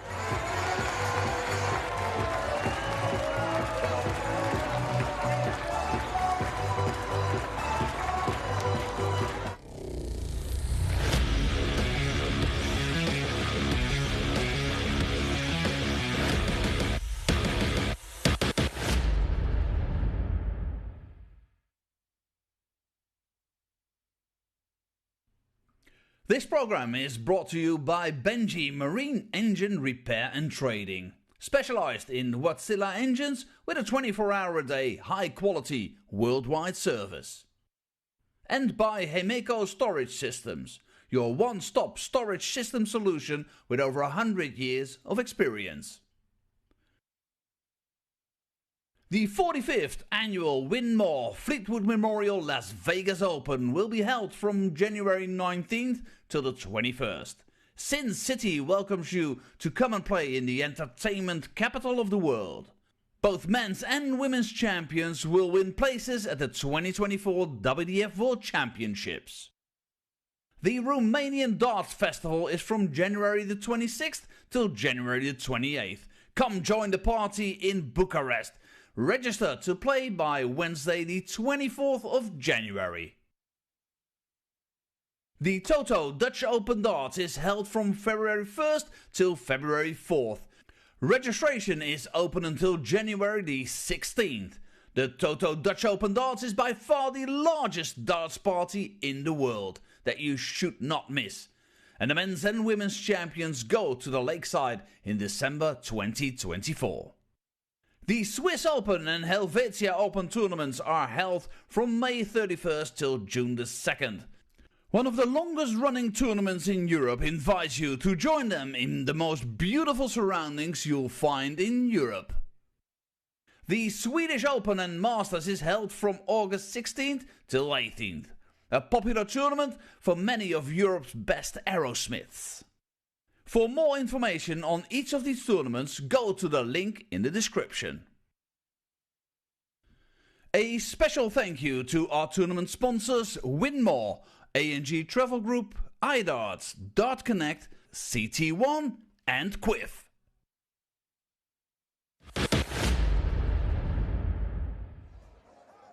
Welcome back to Lakeside for our quarterfinals night here at the WDF World Championships. Well, if you missed that, I don't know where you were, because that was a 7-set thriller. Our reigning champion, Neil Duff, he is out. And Chris Laumann, he makes it through to the semi-final for the first time in his career. I mean, Neil, he actually came out strong in that 5th set, and then what happened? Yeah, he came out and he held his throw, which hadn't been happening, and he held it quite comfortably, 3-1. And then he had chances. He had a match start. I think it was at double 18, 66, missed it. Laumann then goes 2-2, and then absolutely blitzes the last leg, and before you know it, we're at 3 sets each. Then you're in the lap of the gods. You know, Neil would have felt confident that he had the darts in that last set, and Laumann just did not go away. Once he got that 3rd set for himself, he just thought, I'm going to hang in here and give myself a dart. And that 69 shot was a tough shot from Laumann. It was a tough shot to do, and he just nailed it in 2 darts. It was just his day. It seemed like it was a question of who was making more mistakes. Am I right about that? There were mistakes coming, missed doubles. What did you make of the fact that these are 2 very good players, but the amount of mistakes we saw? It's the situation. We're playing in the quarterfinals of a World Championship. It's the biggest tournament of the year for us, and it comes around once a year. And your whole year of travelling and getting the ranking points to get here all culminates down in 2 or 3 moments up there on that stage. And I can understand why they were both really sort of nervy and edgy at part of that game. It's just understandable. It's natural. Chris Laumann, he goes into the semi-final, but will he take confidence from that performance? I don't know about you guys at home that are watching, but anybody that beats the world champion, surely you take confidence from that. If you don't, you shouldn't be playing. Fair enough. And you know yourself how hard it is to not just reach the top, but to stay there. I think you were mentioning to me there was a similar situation back in your day after you won the World Championships. Am I right? Yeah, absolutely. I went to the quarterfinals the year after I won it too, so me and Duff have got something else naturally in common. And I went to a Dutchman as well, just the same as Neil Duff. So, yeah, Richard Veenstra, if you're watching, good to see you, mate. Well, hopefully you can be there to console Neil and have a few words with him. Let's move on to look at our next match, our women's quarter-final. Lisa Ashton against Kirsty Hutchinson, an all-England clash. This is going to be a really thrilling quarter-final. Lisa Ashton, you mentioned she has been suffering with an injury. She had a bit of a scare in her opening match here in Lakeside. Priscilla Stiebergen, she won the first 4 legs, but Lisa she made that comeback. She is the 4-time world champion, and that pedigree showed. Tell me a little bit about that injury and how much you think that's affected her. Well, I was speaking to her earlier about it, and it's been a trapped nerve in her elbow that affected the bottom part of her hand. So her hand was going numb after she'd been throwing for a while. So, of course, that's no use to you when you're playing darts. If you played a couple of legs and then your hand goes numb and you're not really sure where your dart is going to go, that's not a good thing. So she chose to have the operation at the tail end of this year before next year starts. Finding the right time to have an operation for a dart player is not easy. So she chose the time that she chose so that she'd be back in time for this. She said she feels fine. She said she feels great, that she's got the feeling back in her hand. Like I say, feels a bit rusty from a bit of match practice, but other than that, she's still that 4-time world champion between the ears, and that's going to make her very difficult to beat. She is the 4-time world champion, but she is up against last year's finalist as well in Kirsty Hutchinson. What do you think would be the difference between them? It's going to be a tough call. I think it's going to come down to a few doubles. I think both of them will chase each other down, and I think it's going to be who's hitting on the night and who has the better double percentages, because they can both score, and they're both sort of kind of what I call in-your-face players. They get a bit angry with it, and they score off the back of that. And look, who knows? It's going to be a tight game, but I think Lisa takes it. Okay, and both of them, they not only believe they can beat each other, but they both believe they can go all the way to win this tournament. We'll see how that brilliant matchup looks after the break.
We now complete the ladies' quarter-finals here at the 2023 CT1 WDF Lakeside World Championship, and we welcome back to the stage last year's Lakeside World Championship finalist, the reigning Bruges Open champion from England, Kirsty Hutchinson!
We now welcome to the stage the reigning Australian Darts Open champion, the 4-time Lakeside World Champion, the Lancashire Rose, Lisa Ashton!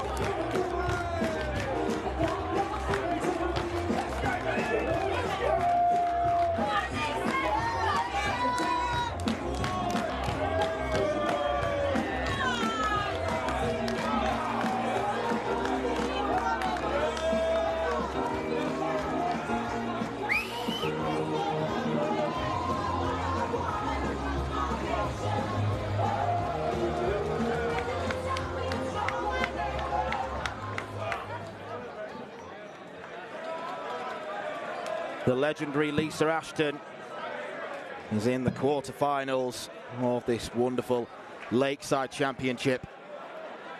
She was put under plenty of pressure by Priscilla Steenbergen, the last of the 72 players in the men's and women's draw to take part in this year's tournament. She's had to take a watching brief for most of the week, but she got back into action last night. Steenbergen took the first set, but ultimately the quality and experience of Lisa Ashton shone through. Been a mixed few months for her.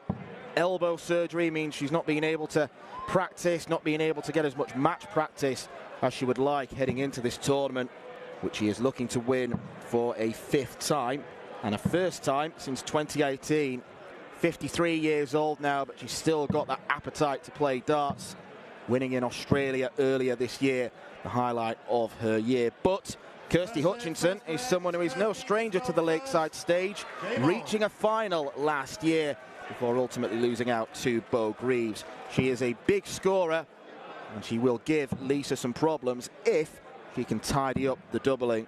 Scott Mitchell is with me in the commentary position, and Scott, we both think that it's going to be a very tight game, but I think you're backing Lisa because of her extra experience.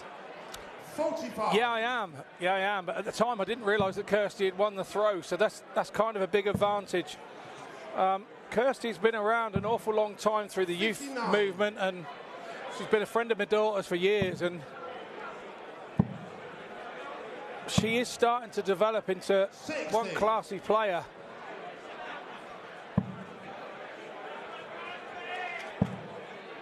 Yeah, she's played a couple of games already on the stage. 41.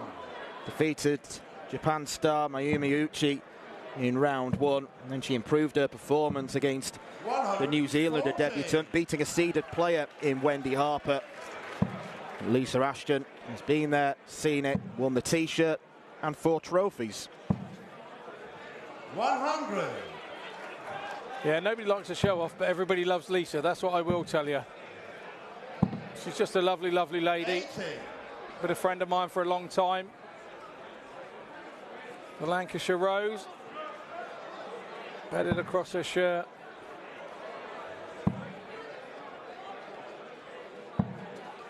We'll give a shout to our referee, Christian Sorensen. 5th referee to take to the stage today, making his debut from Denmark. 60. He's slotted into the team very nicely.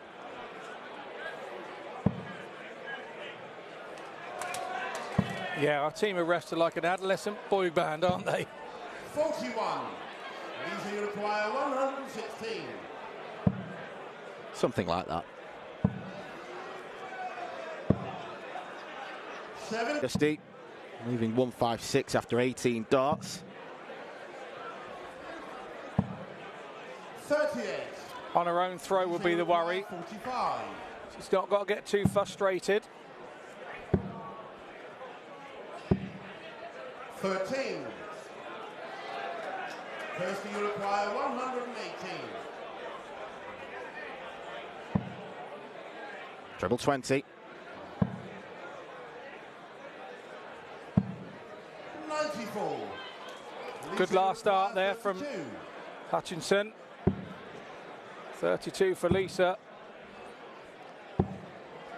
24. This has always been the strong part of her game, was the doubles for Lisa. I said I thought that would be the difference at the start of the game. Kirsty Hutchinson. Second leg. That'll give Kirsty a little bit of a G up. Yeah, I said slow start for Kirsty, but she won't care about that now because at least she's won the first leg.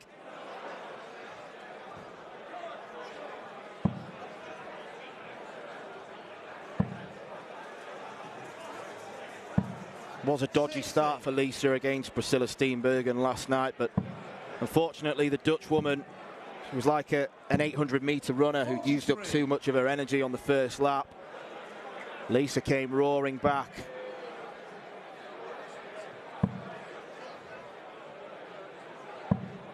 And I don't think it can be underestimated what a trailblazer Lisa has been in the women's game. First woman to win a tour card on the PDC. First woman to average over 100 on telly. She did that in the UK Open against Darren Beeney. Someone that plenty look up to. I'm guessing including Kirsty. 140. Yeah, I'm absolutely sure you're right.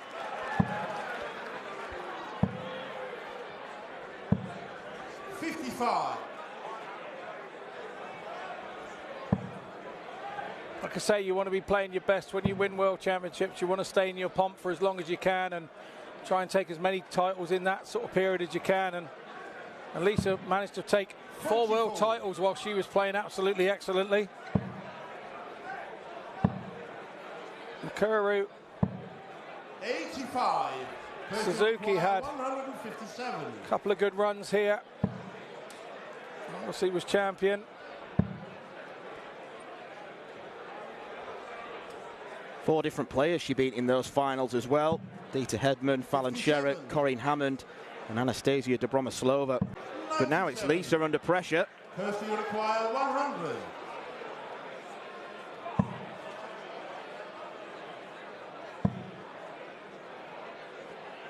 Couldn't slide that second dart under.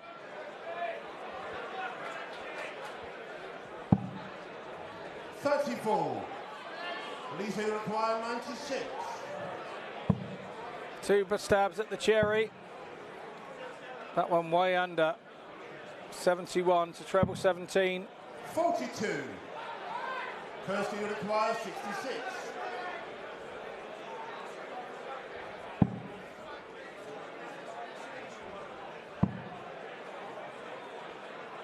Tops. 46. Lisa will require 54. So an early chance for Lisa to get back into the game. That's 12 left. Double 6. 48. Not the plan to move right across the board. 20. There's only one other place to throw that, and that was to hit it. So Hutchinson takes advantage again. Third leg, it's Kirsty to throw first. Game on. Well, Hutchinson has flipped really from the first couple of games where it was a scoring was excellent, but she struggled on the doubles. Now she's clinical on the outer ring. Didn't quite get that one sat in her fingers correctly, so dropped it. Rightly swapped over through the other one.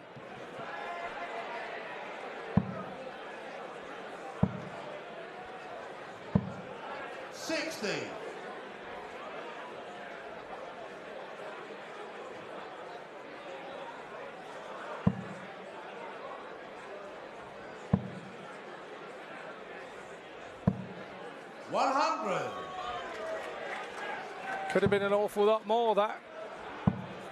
Lisa just not finding her range yet. 41.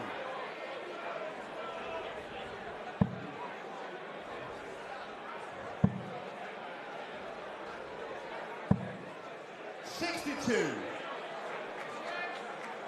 Well, to score 60 with your first start and then come away with 62 must feel particularly annoying. 47. Yeah, when it happens to me, I feel like I could get more than 2 without flights in. 100.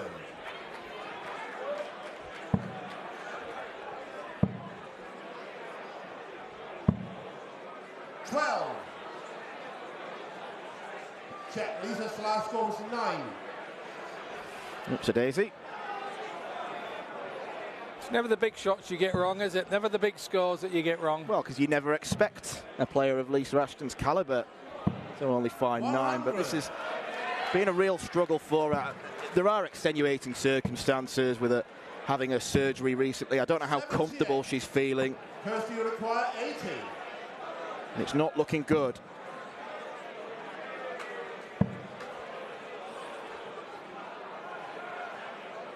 Very lucky she didn't find the treble. At least she's having a chuckle to herself about it. 40. She has time, sorts it out. 96. Kirsty, you require 40. Thinking there from Ashton.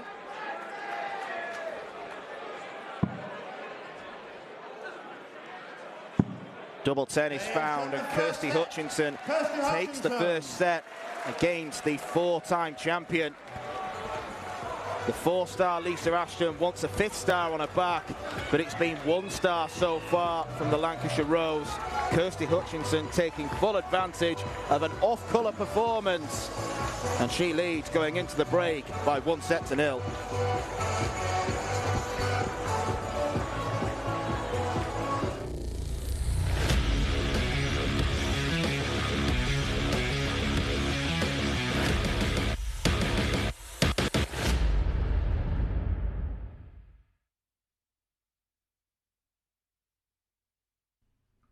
This program is brought to you by Benji Marine Engine Repair and Trading. Specialised in Wärtsilä engines with a 24-hour-a-day, high-quality, worldwide service. And by Hemeco Storage Systems, your one-stop storage system solution with over 100 years of experience. The 45th annual Winmau Fleetwood Memorial Las Vegas Open will be held from January 19th till the 21st. Sin City welcomes you to come and play in the entertainment capital of the world. Both men's and women's champions will win places at the 2024 WDF World Championships. The Romanian Darts Festival is from January the 26th till January the 28th. Come join the party in Bucharest. Register to play by Wednesday the 24th of January. The Toto Dutch Open Darts is held from February 1st till February 4th. Registration is open until January the 16th. The Toto Dutch Open Darts is by far the largest darts party in the world that you should not miss.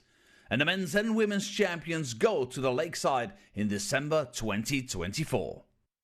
The Swiss Open and Helvetia Open tournaments are held from May 31st till June the 2nd.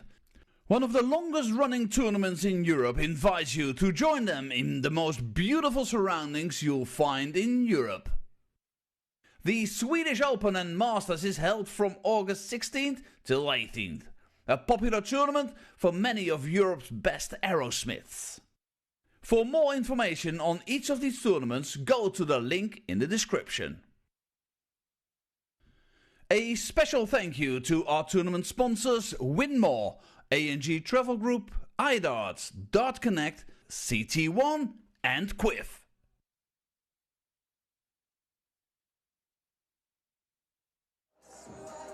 Welcome back to Lakeside. It's not looking great for our 4-time world champion Lisa Ashton. Youth seems to be leading over experience as Kirsty Hutchinson is up 1 set to nothing. Well, it didn't start that well for Lisa, and it seemed to carry on the same way. What happened? She missed a couple of doubles there early doors in that first leg, and it seemed to have dented her confidence. I mean, when you've had this operation, that would have just got her going if she'd have hit that double, but she didn't hit it. Kirsty got to come back and she hit it, and she hasn't really looked back since. Lisa's then struggled a little with the scoring, struggled to find her range. She's been going downstairs on the 19s. It's not Lisa like that, but she would have appreciated the break at the time to get back out there to her people. They will explain to her, they'll be calming her down. They'll be telling her that there's not a lot wrong, you just missed here and there. And this game is still here for her. She's the 4-time champion. She can get 2 sets on the drop. But let's not take anything away from Kirsty.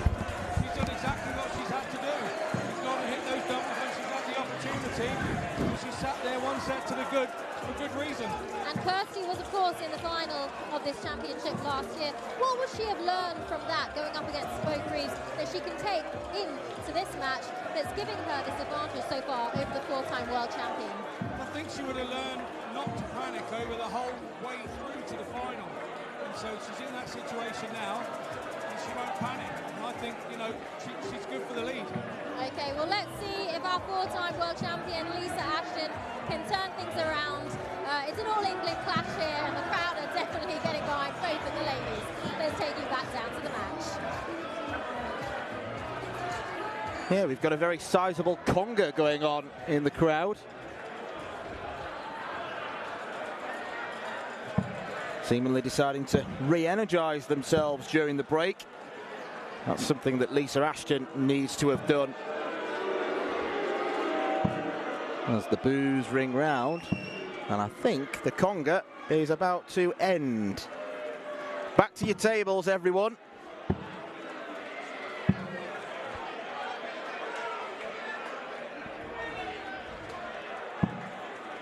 Solid start from Kirsty Hutchinson. Without really finding her range on the treble 20, she has not been put under enough pressure by Lisa Ashton.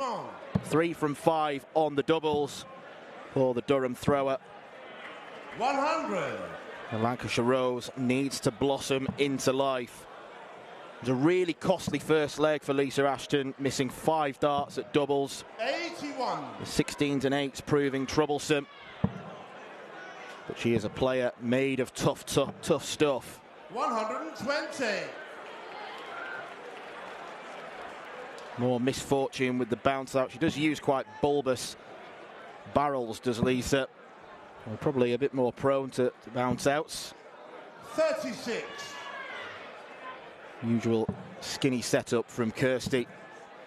But Scott, Lisa Ashton has got a work cut out, because Kirsty Hutchinson is looking good on the outer ring, and Lisa just hasn't found any sort of rhythm.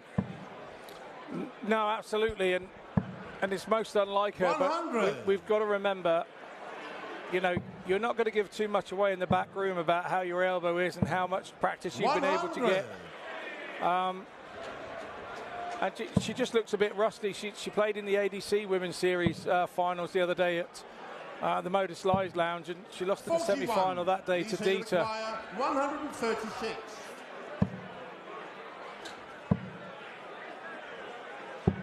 Yeah, it was at least match practice for her.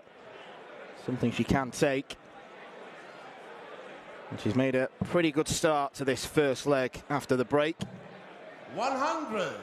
Lisa, you require 40. Tidies up tops, and she's on the board. That's more like Lisa attacking the double. Rather than throwing and hoping, she attacked that double. Much better from her. She's also one of those that she stands back from the oche.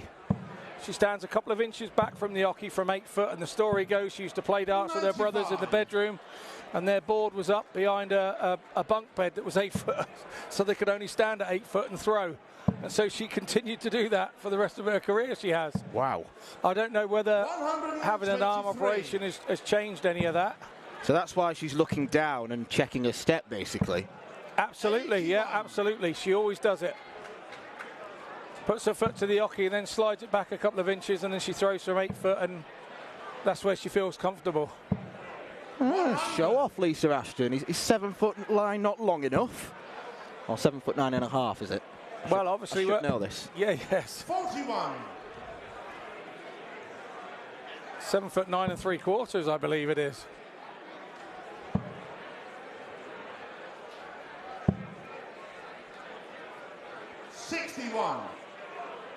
My phone will go mad now if that's wrong. 135. Eileen de Graaf is waiting for one of these players for a semi-final clash tomorrow. 130. Left herself on a bogey, Kirsty Hutchinson, but tidied it nicely. 59. Kirsty requires 32. Well, that excellent leg from Lisa Ashton seems to have breathed extra life into Kirsty Hutchinson. Best leg of the match. 16 darter.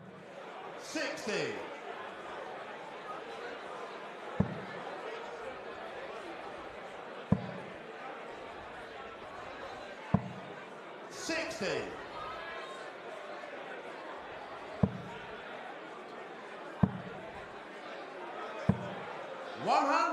Not yet seen any of the women's quarter-finals go to 3 sets. Rhiannon O'Sullivan kicked off this afternoon with a very authoritative win over Dieter Hedman. Bo Greaves did Bo Greaves things against Paula Murphy. Eileen de Graaf, the aforementioned Dutch woman, was too strong for Lorraine Winstanley.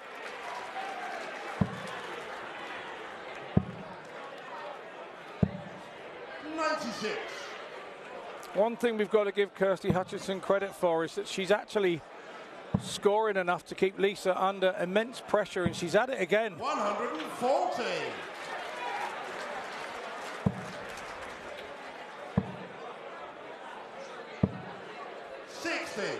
Down to a big finish after 9 darts. She has, but you've got to give credit where it's due. 60. She's worked hard on the Ashton throw to turn it round.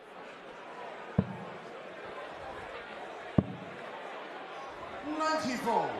Kirsty require 101. Ashton trying to hit the 25 there, so it left herself 80, so it was 2 big numbers and a double.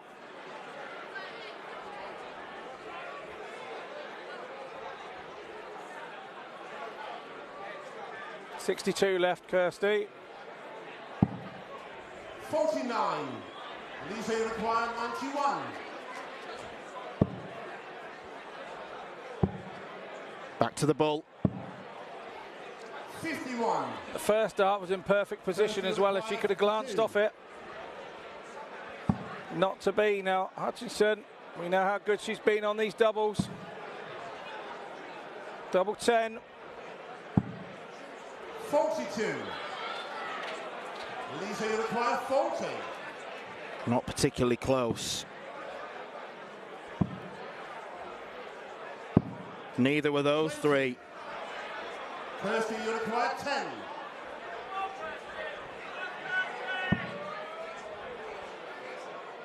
Has to split.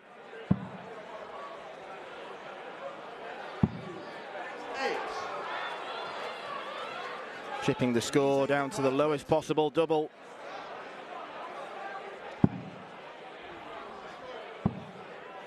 Ashton in the same problem here. 16. Chasing round after that double. Both women shaking their head. Kirsty, you require 2. Nice bit of camaraderie there between the two of them. And now it's concentration again and head on.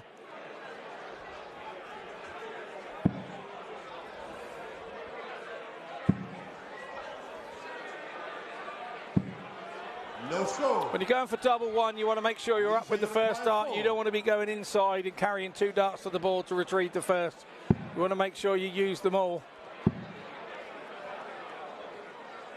Lisa's got to adjust right across. Oh, what a lark. What a dart. Usually when you have to make that much distance and cut across the oche, it makes it an even more difficult dart. It's further away. 45. Maybe Lisa liked that because she likes chucking from further away, maybe. I don't know. Yeah, that could be a challenge for it. 5 from 9 feet, then 10. Probably still be good.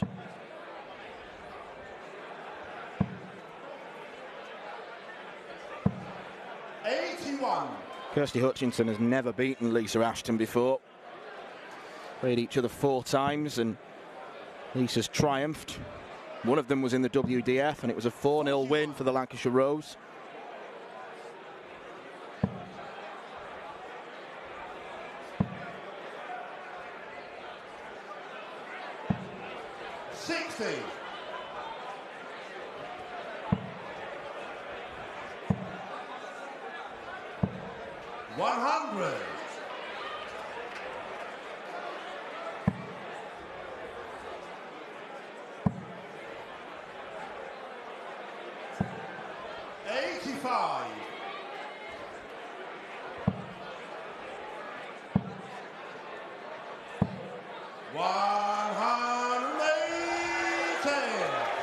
First 180 of the game belongs to Lisa Ashton.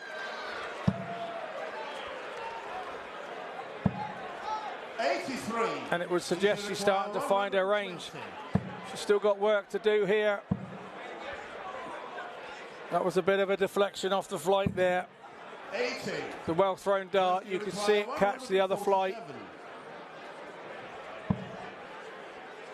She will be back for that tops and a chance to level it up in 1-1 in sets. 60. Lisa requires 40.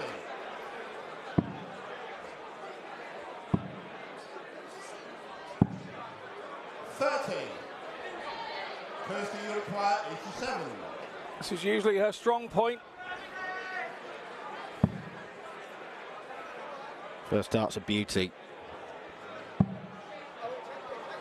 If there's a good miss, it's that one. 32.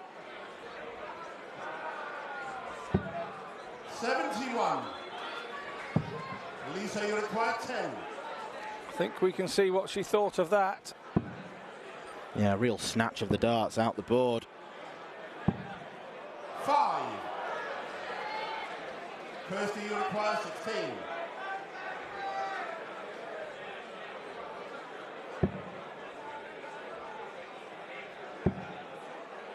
Can she use those darts? 8. No. Lisa, you require 5.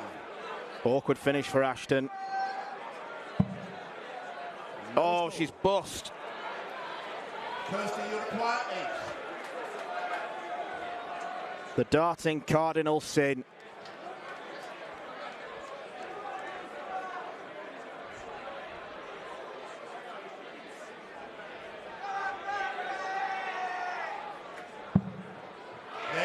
No mistake from Kirsty Hutchinson.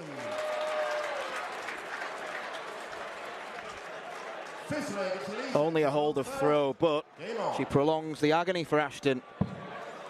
Yeah, and of course, Lisa knows she had lots of goes at that one. 83. And it's how she reacts now in these first sort of 9 darts here.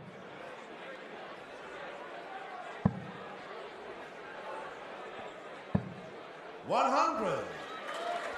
The momentum is all with Hutchinson now. 180. Nicely done by Lisa Ashton.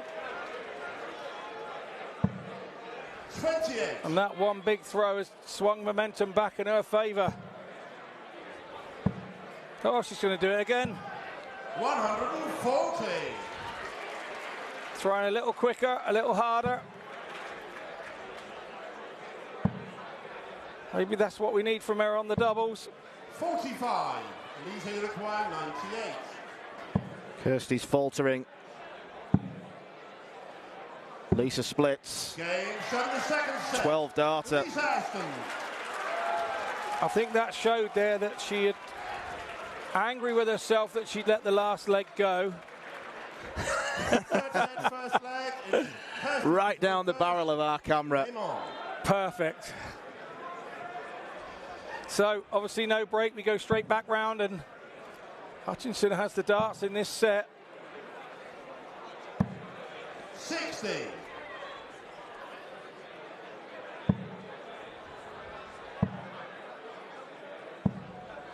$123. Yeah, she's really flinging them in there now.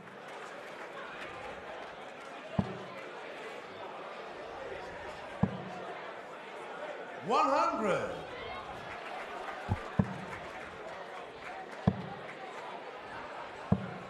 $140. Definitely found her range now, Dan. Absolutely. This is right game on now. This is best of 5. 100. The signs are ominous for last year's finalist.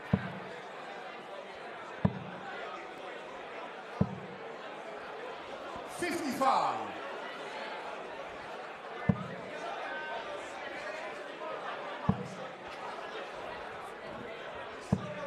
$60.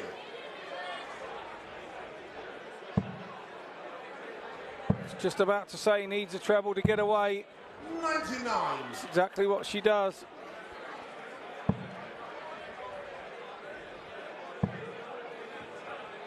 Hutchinson comes straight back at it. Nicely done by Kirsty. Successive legs in 26 darts. Second leg, it's Elisa to throw first. Game on. She has completely transformed her performance. 85. I did see in our break, I thought that the timing of the break came perfectly for Lisa. It's a chance to get back out the back. 45. Have a chat with people that know her best. Settle her mind. 60.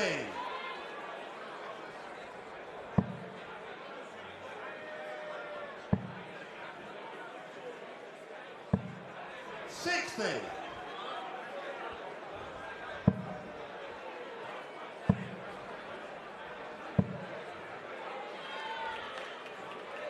121. Christian just taking a closer inspection. Sometimes with the way that darts lie, it can be tough to see at first glance. We didn't want VAR involved, do we? Absolutely not. 65. The powers that be, please, please, please don't entertain the prospect.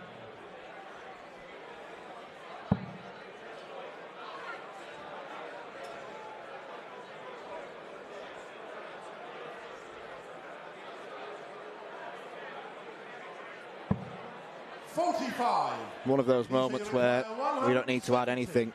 You know exactly what's going through Kirsty's mind.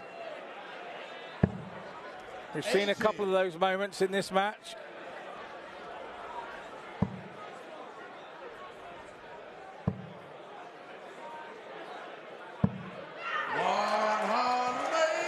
Should be thinking, why now?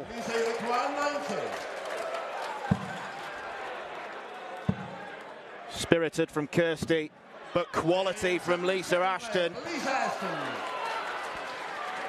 Super classy 90 from Lisa Ashton, the four-time world champion. Third leg, it's Kirsty to throw first. Game on. Kirsty Hutchinson now has to win 3 straight legs.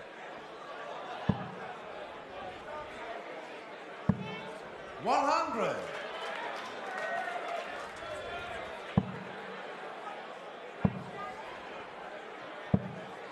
41.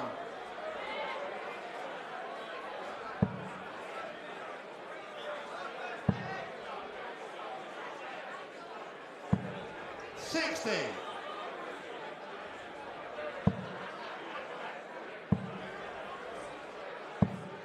100.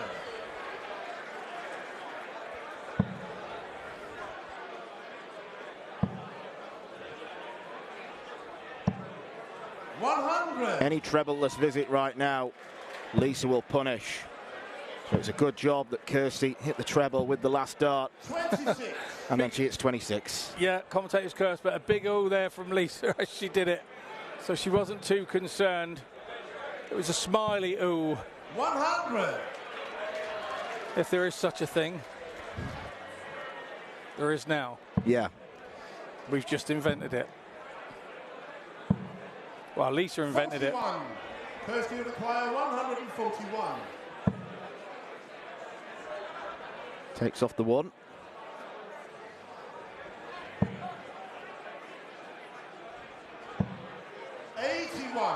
Yeah, good last from Kirsty Hutchinson there. Squeeze that one over the top. 63. Kirsty requires 60. Plenty of room for tops. All the room for tens. And there it goes. Bo Greaves stayed on and watching there. 140.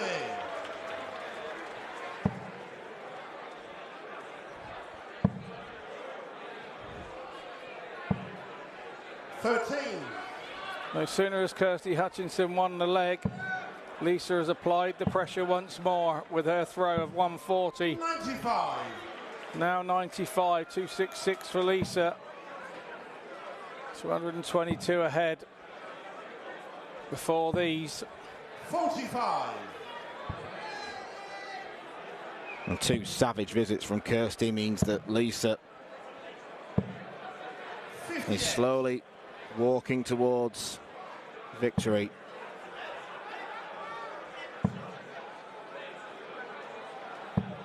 $100.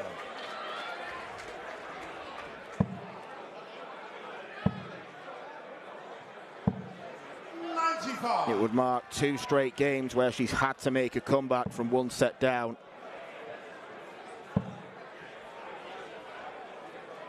She is a proven winner. Lisa require 113.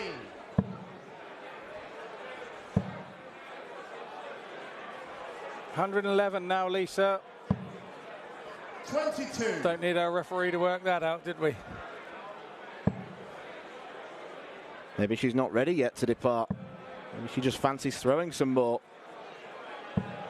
No, she'll want the job done as quickly as possible. Hutchinson now down on a finish.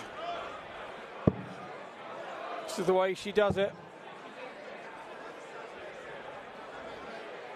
58 left. 58 left, yeah. 41. Just how loud will Kirsty Hutchinson scream if she manages to land this? We'll never know. So still want to leave it handy, just in case. 100. And that's exactly what she does. And it's exerted pressure to the shot as well.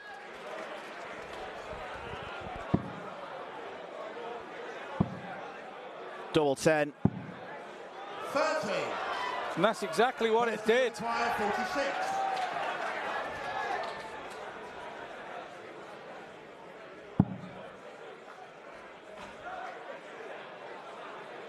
Takes the time, just has a second look.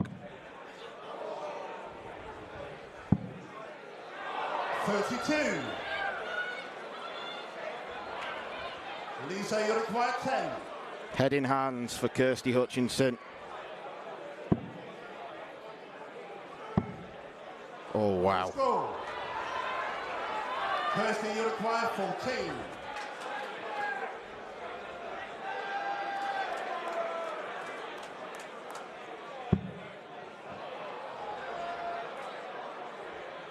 Single 3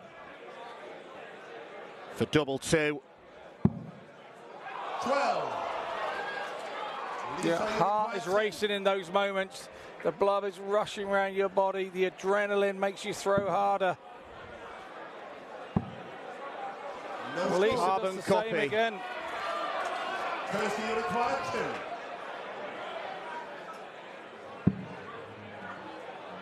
2. 1 up.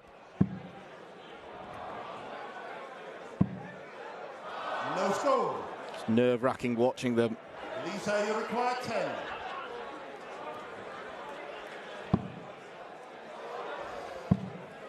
Double 2. 8. And on we go. Kirsty, you require 2. Here's Rog, Lisa's manager. He's nervous, she's nervous, Kirsty's nervous. And daughter Danielle.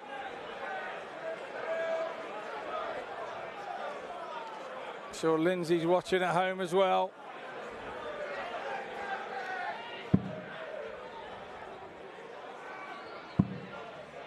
No score. Lisa, you require If you don't 2. laugh, you'll cry. Time to believe. Somebody's got to believe.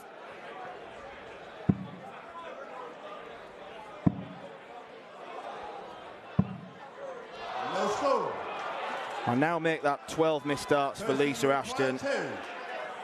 And I think 8 for Kirsty. Make that 9.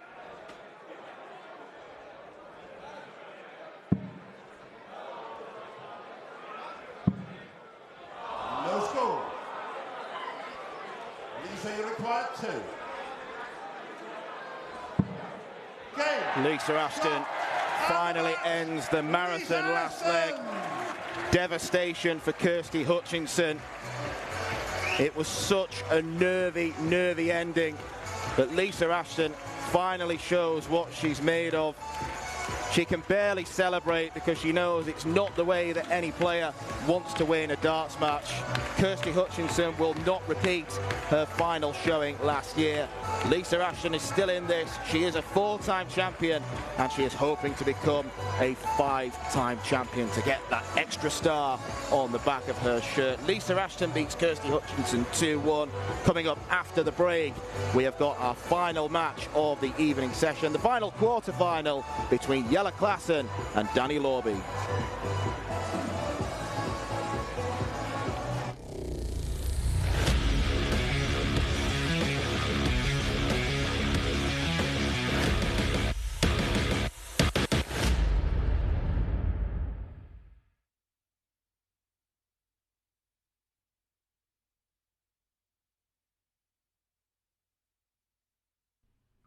This program is brought to you by Benji Marine Engine Repair and Trading. Specialized in Wärtsilä engines with a 24-hour-a-day, high-quality, worldwide service. And by Hemeco Storage Systems, your one-stop storage system solution with over 100 years of experience. The 45th annual Winmau Fleetwood Memorial Las Vegas Open will be held from January 19th till the 21st. Sin City welcomes you to come and play in the entertainment capital of the world. Both men's and women's champions will win places at the 2024 WDF World Championships.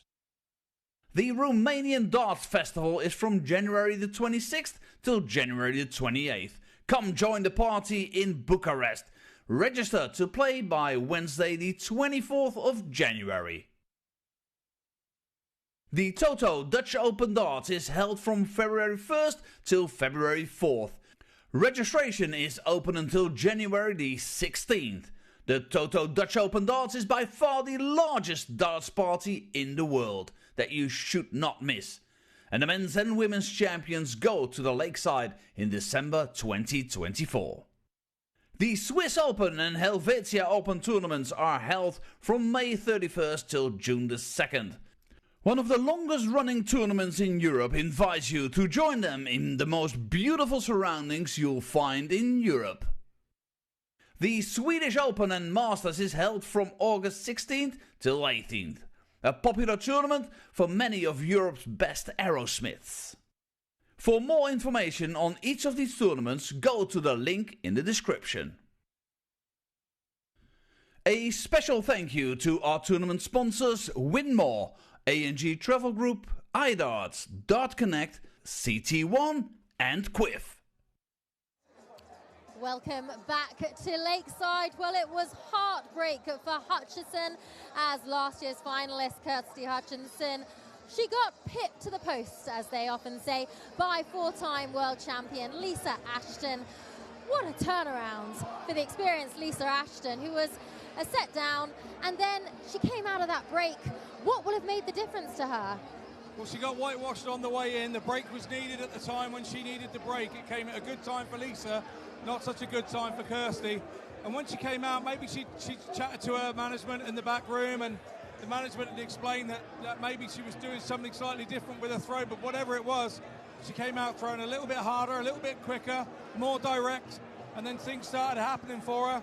3-1 in the second set, went her way, and then although Kirsty had the throw in the last, Lisa still had the momentum from winning that set, and she got her nose in front 2-0, and then it was always going to be a case of just finishing it off, and well, she limped over the line in the end. Both girls were just so sort of nervous and wanted it so bad.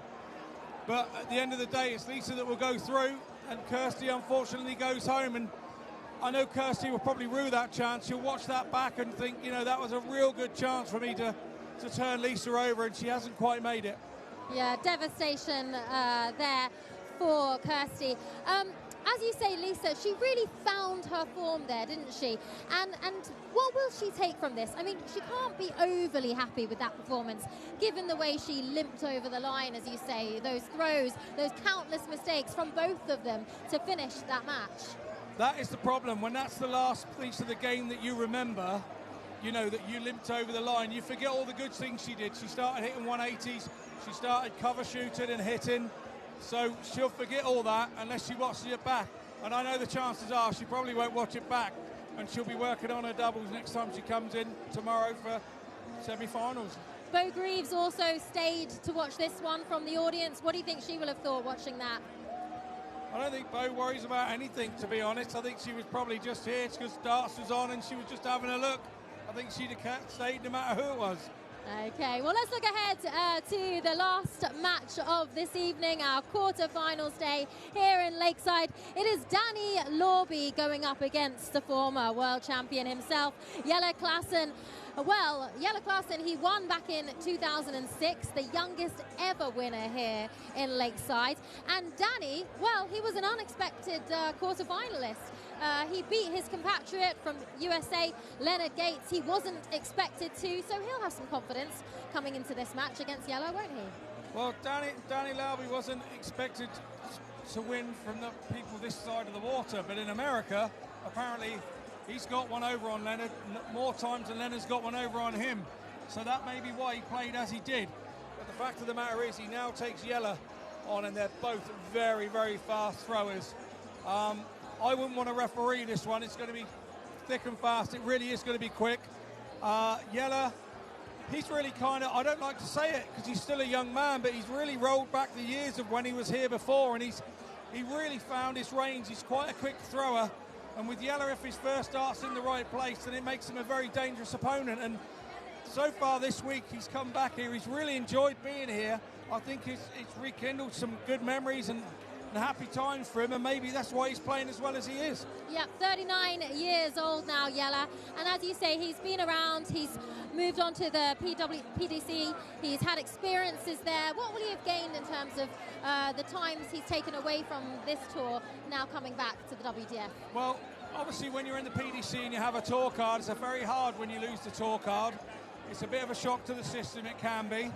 And, you know, it's gone back to basics. It's going back to doing what he did before his PDC days. And he's been going around, done a few WDF tournaments, playing on the Challenge Tour, the lower tour down from the PDC. And it's all about finding your game again. And if the start of this week is anything to go by, then Jelle looks to have found the start of his game again. Or is it this place? Does he love this place because he's got good memories? I suppose we'll find out in the next 40 minutes. Okay, well, it's all to come after the break. Our final quarterfinals match of this evening. It is Jelle Klaassen, the former world champion, against American Danny Lorby. After the break.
now complete the men's quarterfinals here at the 2023 CT1 WDF Lakeside World Championship. And we welcome to the stage the former Oregon Open and Seacoast Open champion from the United States of America, Dani Lobby!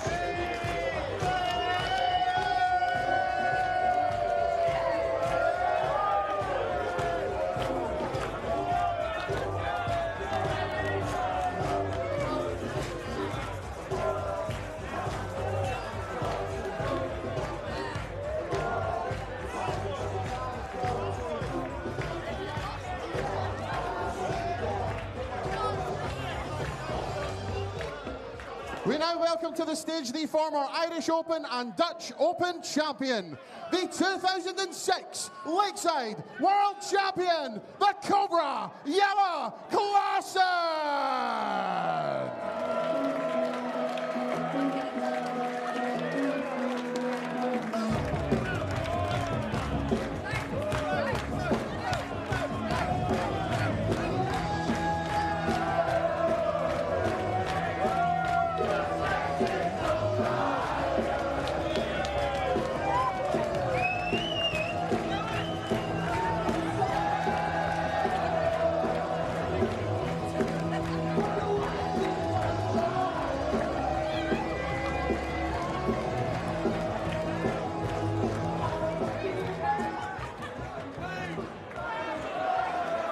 Well, I hope everyone is still feeling sharp.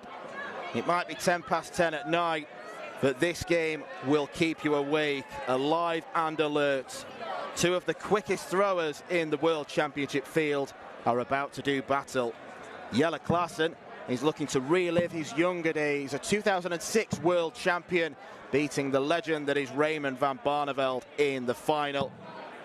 Since losing his tour card a couple of years ago, he's knuckled down, he's taken to the WDF field, and now a more experienced and more mature competitor is looking to become a world champion for the second time. It was easy work for him against Edwin Thorbjornsen in round 2, but he was put under massive pressure by his compatriot Denny Oldekolter.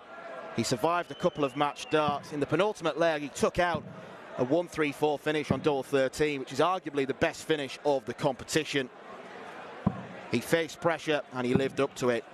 As for Dani Lobby, it's been plain sailing for the man from Indiana. First leg, it's Jelle to throw first. He dispatched Jarno Bottenberg in the same time it takes to boil a kettle, 3-0.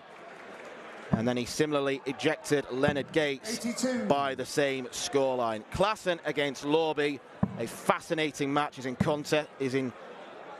prospect here. And Scott Mitchell, I think we may have saved the best till last. Yeah, I agree, and I think it's going to be fast and furious. 45. It could be a point where they throw a little bit too quick and make mistakes. Dani Lobby would have been over 75. the moon, probably, to be playing somebody of a similar speed as him. And Jelle probably feels exactly the same. Yeah, I think that's one of the reasons why it's such a great looking match, because the rhythm will suit both players. 57. Pair of players who you look at and you just wonder how they manage to be so accurate when they're throwing so quick. It's like they're not even setting themselves. 87. And again, we all hope that that brings the best out in each other. The cracking contest that it looks on paper. 109. And there's the first example of Dani Lobby's massive scoring power. 100. It took him 18 minutes to beat Jarno Bottenberg, and that included a break. Just goes astray when looking for the 20. 87. Double 9 for Jelle. 78. Danny you require 40.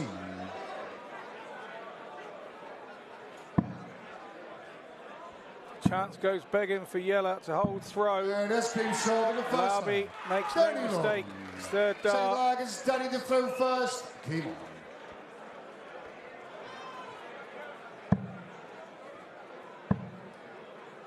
Third match in a row that Danny Lorby lost the bullseye in the back room. We were there when he was in the referee's room, the officials' room. That's where the bull-up takes place when he was with Jarno Bottenberg, and it was a funny moment, really, because they both threw, I think, 4 or 5 each, and every single one hit the 25. Danny turned to our MC, Anthony Dundas, because he started chuckling a little bit. Lorby hits 25, Jarno Bottenberg hits the bull, and Danny's instant reaction was to shout a 4-letter word. What was that? Bull? Yes. Well done. Yeah, well done.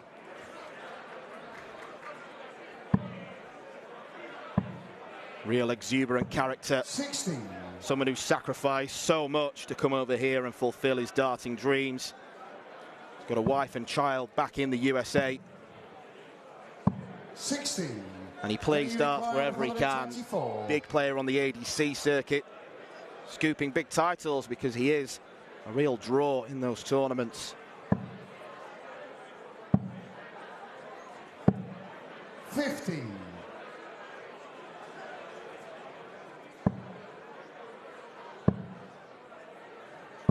96. Then he requires 74.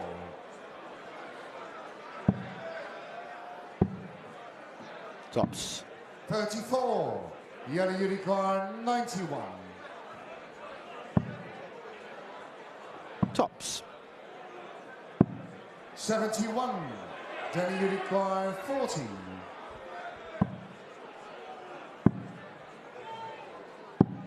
30. Well, it's hard to keep up with, but neither of them can hit doubles right now. Yeah, well, can let Yellow dodge the bullet. He lost his own throw. No score. Danny Unicorn 10. Busting on the bullseye. Very Class flashy. Dart. Absolutely class dart. So chasing around the board again. And that's been showed in the second half. Danny Lorby. Third leg is Yellow to throw first. Well, I'm out of breath already, and I'm only sat here watching. My eyes are hurting. 180. Back comes Yellow with his 60. max.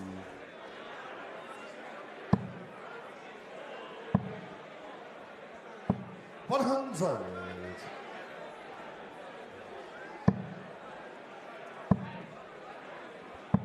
60.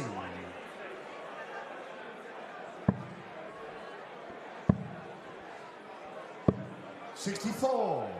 He was a bit like the defending champion Neil Duff, Yellow Klassen, winning this tournament in his first ever entry. 140. Yellow Unicorn 150. Danny Lorby could do the same this year. 45.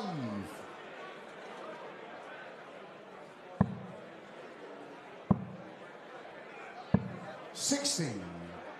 Yellow Unicorn 112.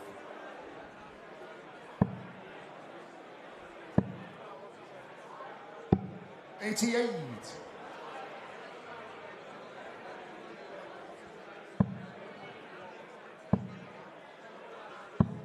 97. Yellow Unicorn 24. So to get his first leg. No score. It's not happening for Yellow. Danny Unicorn 84. His quick combination finishes normally have Lorby's name all over them. 72. Yellow Unicorn 24. Yellow has to step in here. This has been what he's been so good at all week, is the doubles. And it's been sold in the third leg. Yellow Klassen. Yeah. Forward leg is Danny to throw first. I think a sarcastic fist pump, they call that, when you eventually hit a double after 3 legs of trying and having a go at every leg. 100. Finally hit one. It was a very sarcastic fist pump. Yeah, both players will be hoping that they get this out of the system very early on. 180. Every leg so far has had a max. 128.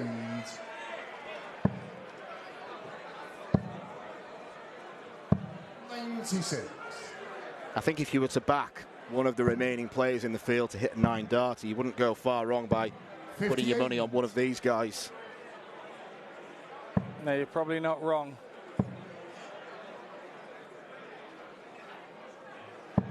'81.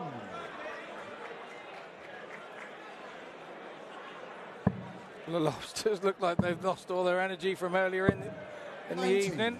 They were very active down there on that table.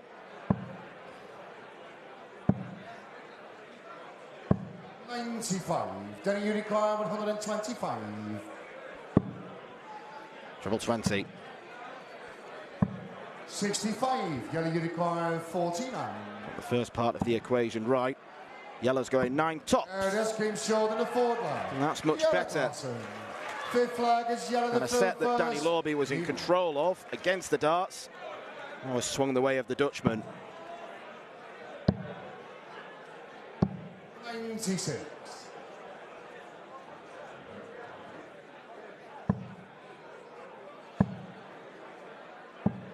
'81.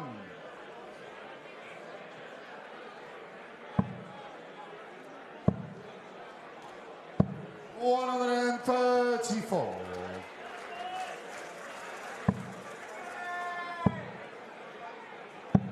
'58. Since Klaassen gave that sarcastic fist pump, he hasn't looked back, has he? 58.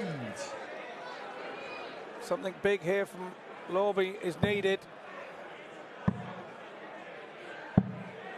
134. He duly responds. As he plays here, watching his World Cup teammate, the Dutch side, Jelle Klaassen.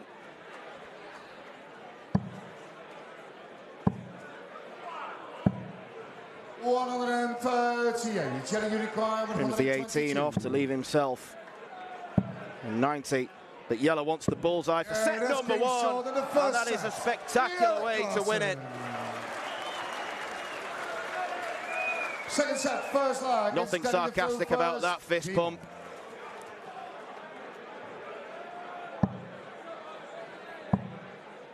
Wins his first leg, and in 60. the flick of an eye, he's taken the set. 65. First time Lorby has tasted set defeat at Lakeside. 140.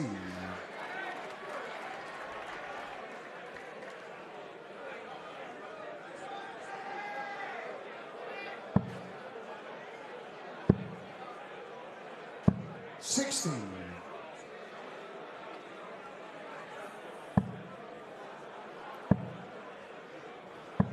81. Not following the first start often enough. Not yet. 180. No issue for Yellow where that's concerned. Yeah, Danny Lorby's barrel is a more standard shaped barrel that you would see most players throwing, and Yellow's is a very different barrel with a gripping area. You can see there's an indent at the back where he holds it. 160. And you can't kind of get it wrong. You hold it in the same place every time. 140. Yellow Unicorn 73. Lorby more than pressures this shot, 73. Klaassen, absolute class. Tidies that perfectly. Second leg is Yellow to throw first. Game on. Klaassen by name, classy by nature. 22. You wouldn't have wanted to open up with that. 58. You do all the hard work to break the throw, and then you open up on your own with 22. He's fortunate that Lorby is not in the punishing mood. 59.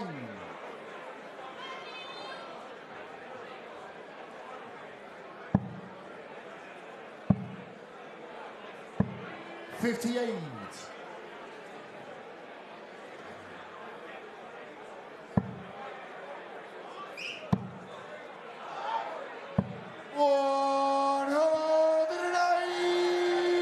Sensational grouping.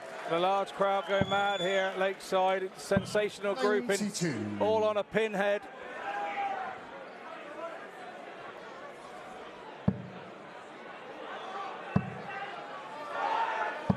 $100.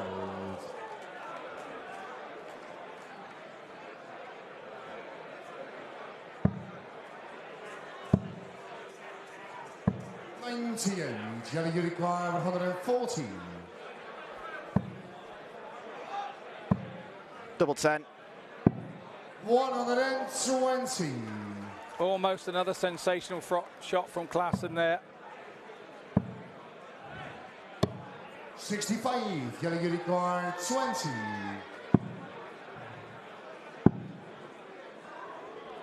And that's came short in the second leg. Yellow class. The most annoying doubles to watch when your opponent pins it last dart in hand. Third leg is Danny to throw first. 5 legs on the spin for the Dutchman.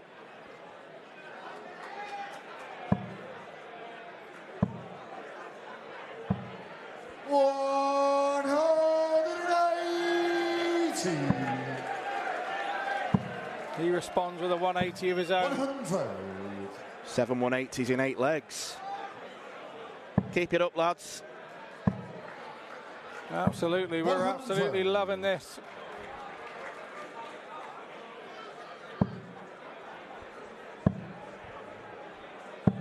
$93.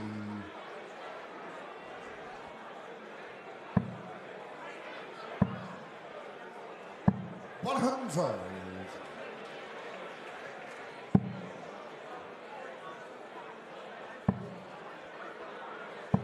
174. Danny, you require 121.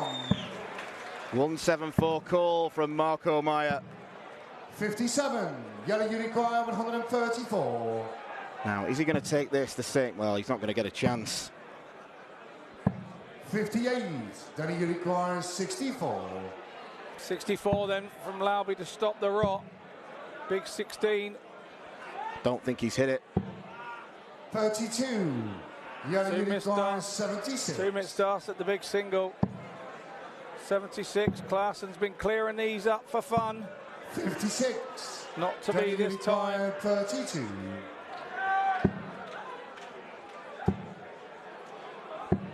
24. Yellow, you require First 2 20. darts were wild. And Yellow Klassen heads into the break. 2 sets up against the American Danny Lorby. It has been utterly fast and utterly furious. Both players are going for a break. Everyone in the room seemingly needs a break, especially the referee, Marco Meyer.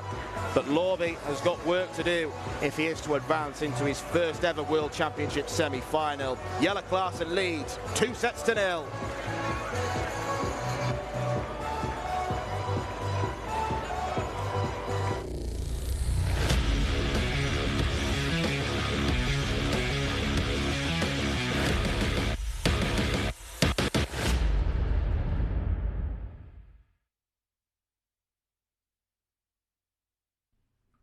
This program is brought to you by Benji Marine Engine Repair and Trading. Specialized in Wärtsilä engines with a 24-hour-a-day, high-quality, worldwide service. And by Hemeco Storage Systems, your one-stop storage system solution with over 100 years of experience. The 45th annual Winmau Fleetwood Memorial Las Vegas Open will be held from January 19th till the 21st. Sin City welcomes you to come and play in the entertainment capital of the world. Both men's and women's champions will win places at the 2024 WDF World Championships. The Romanian Darts Festival is from January the 26th till January the 28th. Come join the party in Bucharest. Register to play by Wednesday the 24th of January. The Toto Dutch Open Darts is held from February 1st till February 4th. Registration is open until January the 16th. The Toto Dutch Open Darts is by far the largest darts party in the world that you should not miss. And the men's and women's champions go to the Lakeside in December 2024. The Swiss Open and Helvetia Open tournaments are held from May 31st till June the 2nd. One of the longest running tournaments in Europe invites you to join them in the most beautiful surroundings you'll find in Europe. The Swedish Open and Masters is held from August 16th till 18th. A popular tournament for many of Europe's best aerosmiths. For more information on each of these tournaments, go to the link in the description. A special thank you to our tournament sponsors Winmau, A&G Travel Group, iDarts, Dart Connect, CT1 and Quiff.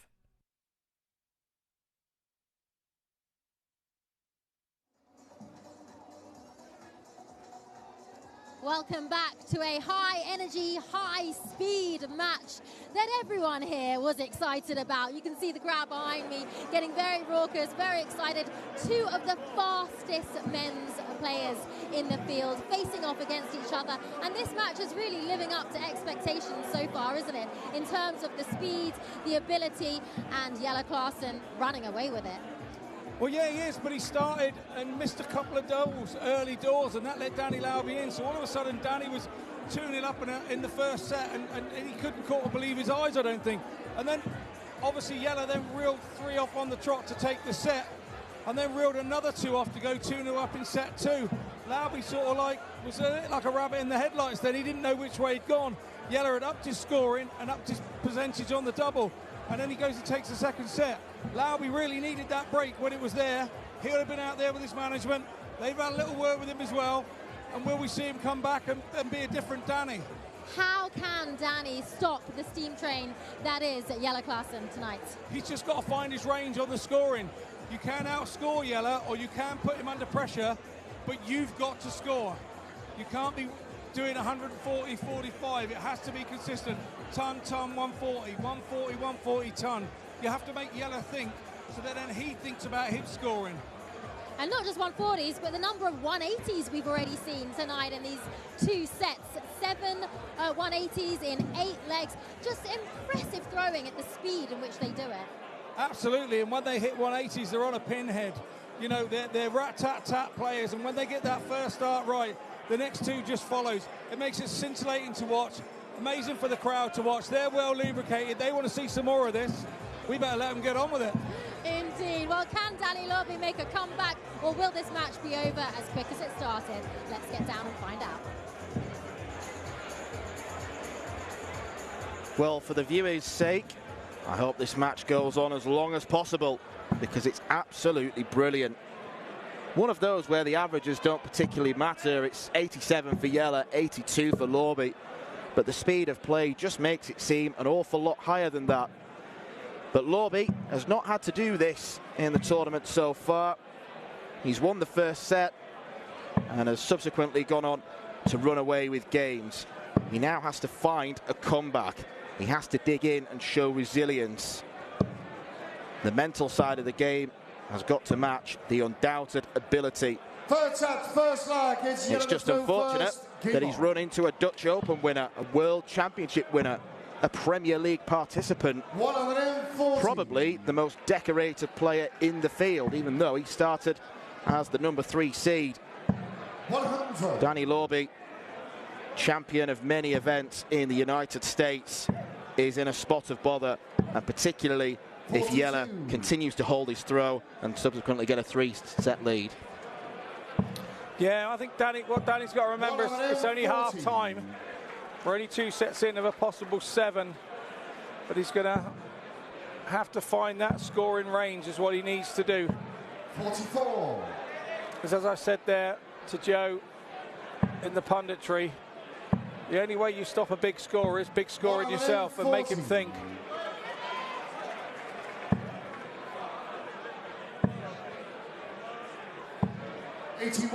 Danny Unicorn, 121. A 12-dart leg would be a perfect response. Well, I'm surprised he went that way with Jelle on 194, and he's managed to make a bit of a mess of it.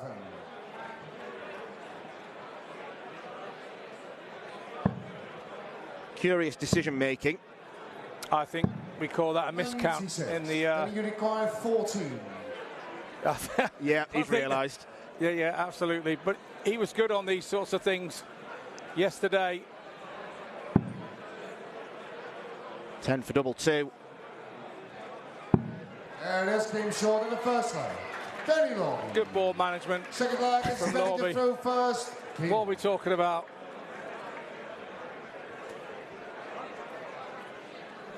Well, one of the reasons why quick players can play at such a pace is because they can count very quickly. 112. It's unusual to see from either of these two.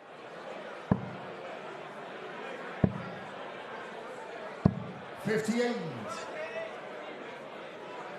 It's funny when you're up there and you make a counting mistake and you hear the tone of the referee slightly change. 100. When he called the 107 with Marco there, it was like 107? Yeah, if you saw it transcribed, it'd have a question mark on the end of it. Yeah, absolutely. 180. No need to ask questions about Jelle Klassen's scoring. 5 180s and a 174.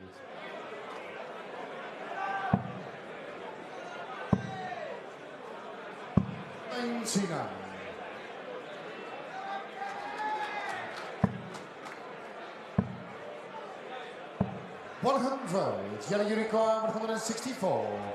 4 tons in a row may not be enough. 86 left. 132. Then you require 101. Marco's thinking, please give us a second. 49. Jelle require 32. And that's game short. Break back for Jelle Klassen. Jelle Klassen. Third leg, it's Jelle to throw first. Game on. These referees like to be tested. I don't think there's a bigger test in the game than, say, this one. 60. Maybe Ricky Evans and Jelle, maybe if you threw him into the equation and made it a three-way match, that would be a headache. 42.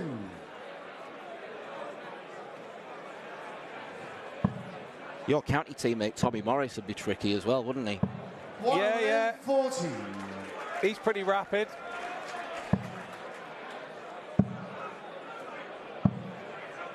$78.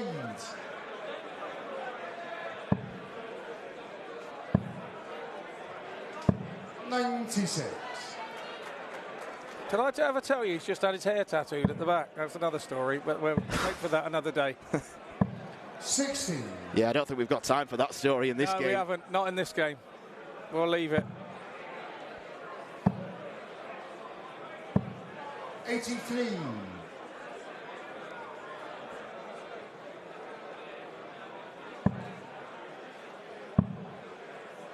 Lorby's a long way behind. Jelle require 122. 1-2-2 took out the first set. He opts to go a different route with Lorby on 44. not a finish.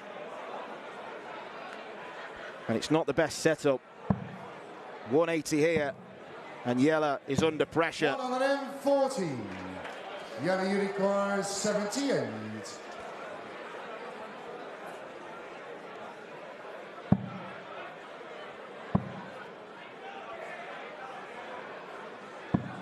And under pressure he was. You were absolutely right, Dan. So Lauby 88 here, double 14. 81. And he had to have a go at the double 7 on that occasion. Couldn't 10 that one up. Everything is going Jelle Klassen's way. Forward leg is Danny to throw first. Game on.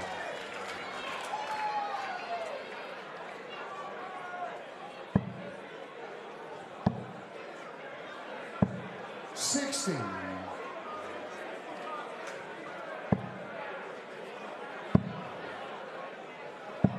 95.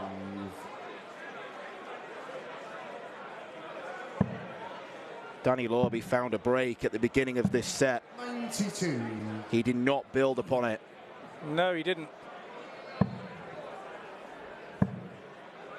Looks like there's a bit of blood on the board there. Somebody's cut their hand on a wire or something when they've taken their darts out. And the one there. 140. Well, whoever did it didn't take the time to put a plaster on or anything. There's no time for plasters in this game. Nope. 58.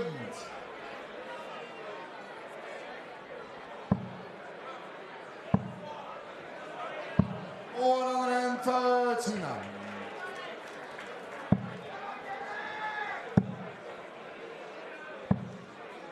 92. Then you require 17.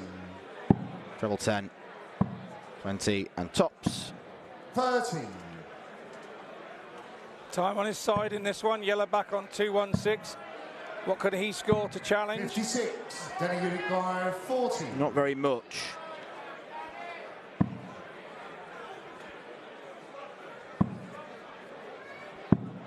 20. Yellow you require. But there is an outside chance for Jelle Klaassen to equal the biggest finish of the tournament. 140. Then you require 20. And that's been short in the forward line. Big leg for Danny Lorby, and an even bigger one is coming up. 121. He missed a 180. How did that happen? 78.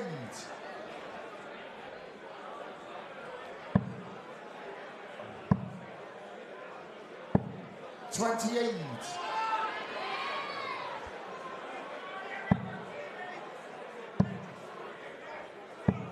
100.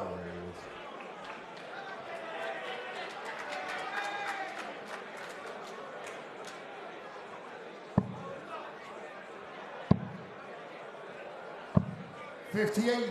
Could be advantage Lorby in 3 darts time.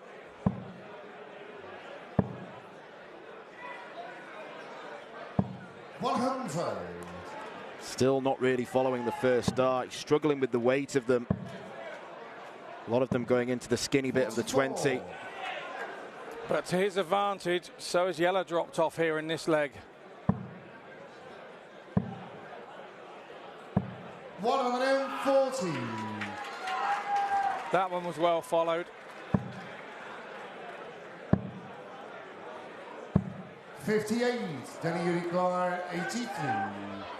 So a definite 6 from here. For Lorby, he will want to just finish it off. Double 12. 71.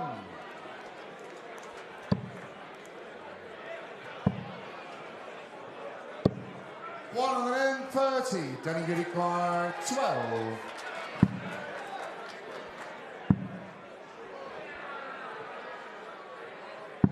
Danny Lorby is back in the game. Danny Lorby. Fourth set, first leg. It's Danny to throw first. Game on. First one was so close. Just begging to be used as a guide. 60.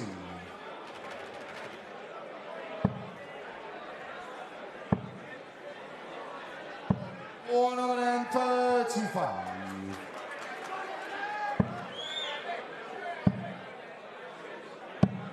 128.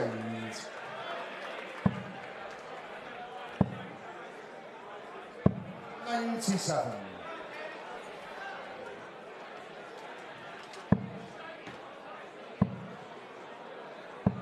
41.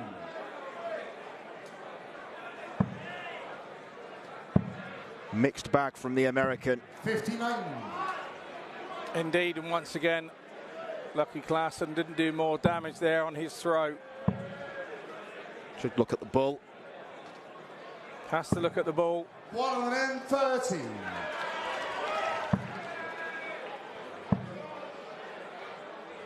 140. And that's the thing with these quick players, they're so robotic. Sometimes they're halfway through the throw and then the thought process kicks in. And they have to jack out. 134. You require 17. These are the shots he was taking early doors in this match. That's been short in the first. And these are the shots he continues to take. Second leg is Jelle to throw first. Game on. Some of the Americans here still supporting Lorby there. Jim Wood. 40. Sorry, that's our nickname for him, Jim Woodmeyer. We call him Jimmy Wood. 120. Paula Murphy stuck around as well, saw her greet Danny for the walk-on.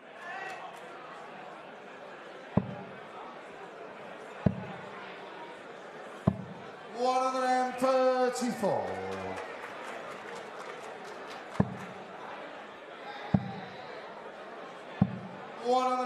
He's finding success switching to the 18s.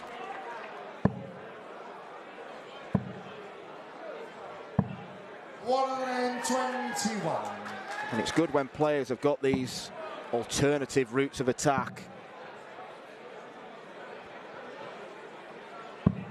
57.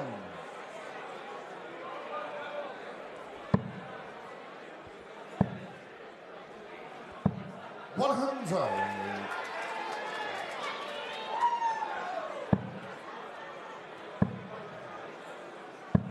$97. Yellow you require 106. Yellow Klassen will get a dart at tops. Continues to be brutal. Yellow Klassen. This is back to the Yellow Klassen set 2, isn't it? First game on.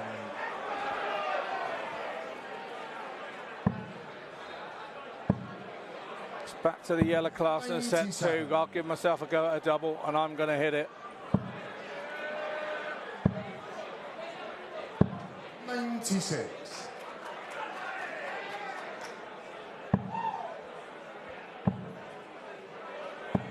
$125.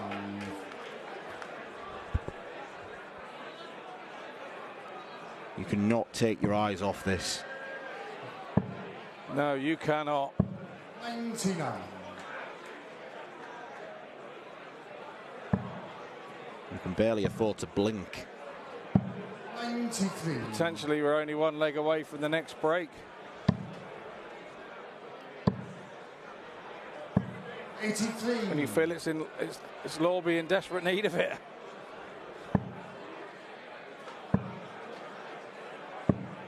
50. In desperate need of 3 straight legs. Because at 3-1, his opponent is closer to the finishing line than he is to his opponent.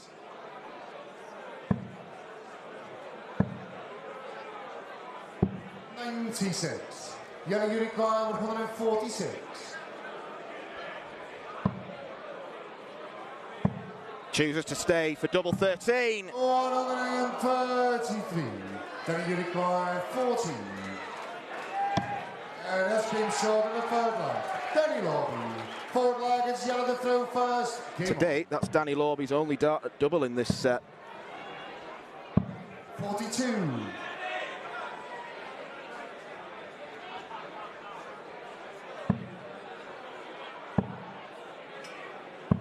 84. And the funny thing as well is, whoever wins this has got Chris Landman in the semis. That game's going to be exactly the same as this. Yeah, indeed. 40.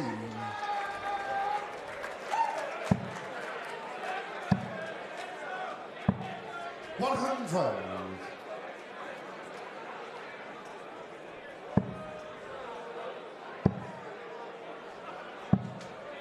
$59.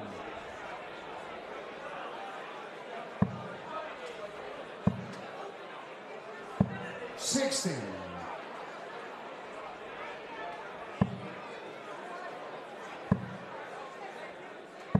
$100. Pretty even, Stephen, this leg. Lowby needs a treble now. 59. It's not happened. 160. So Yellow's mind thought here will be treble 20, double top. 140. Misses the 146, and now he's missed the 160. Little Richard Ashdown in the crowd there enjoying. 128. Yellow required 20. Yellow Klassen extends his lead. It is back to 2 sets. It is 3-1 to the Dutchman. As both players, the delayed reaction, nothing else delayed about this game. Danny Lorby, disappointment for him. Still hasn't been able to kick on. Yellow Klassen proving why He has been such a demon on this stage in the past, looking to win his first title here for 17 years. He is one set away. He leads Lorby 3-1.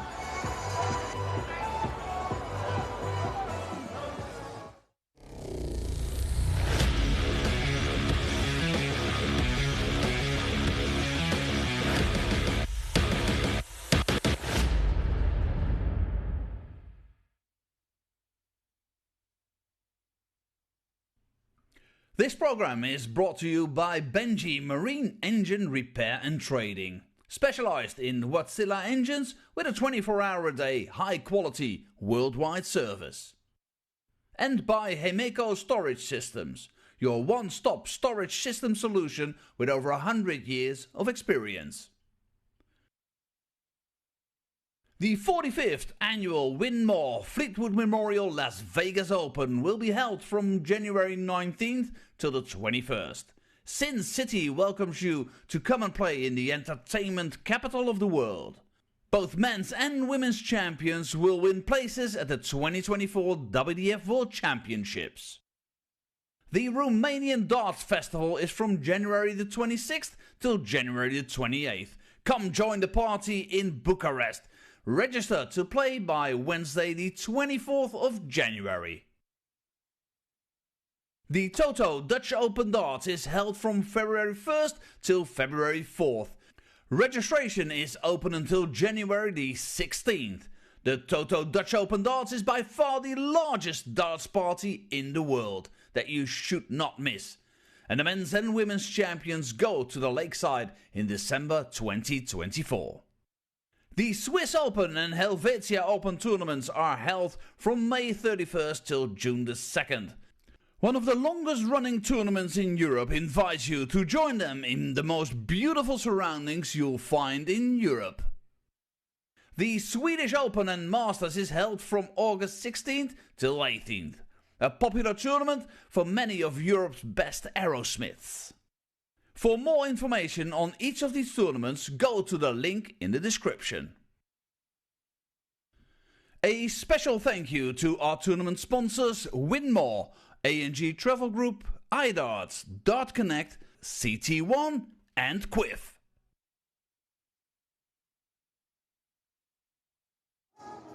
Welcome back to Lakeside for the final sets of this thrilling showdown between Jelle Klaassen and Daniel Lauby. Now it is 3-1. Danny started to make a comeback, didn't he, taking that set, but he couldn't quite hold on, could he, to the pace of Jelle Klaassen?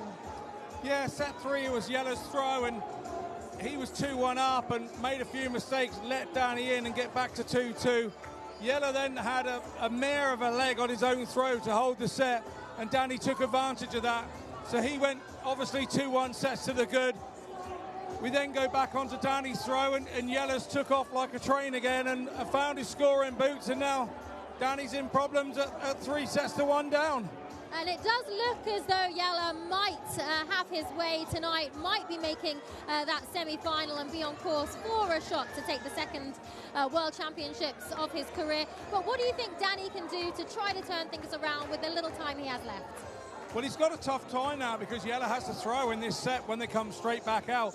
So he hasn't got time to mess about. He's going to have to break him nice and early in the set to try and assert his own positivity on it, so that he can lift his game. But at the moment, Jelle's scoring is, although when it's erratic, when he scores 45, he generally follows that up with a 140 and a ton, and he's backing it with 2 scores all the time, and that makes him very difficult to beat. And Danny found a break earlier on, but he didn't quite build on it, did he? So what will he learn from that?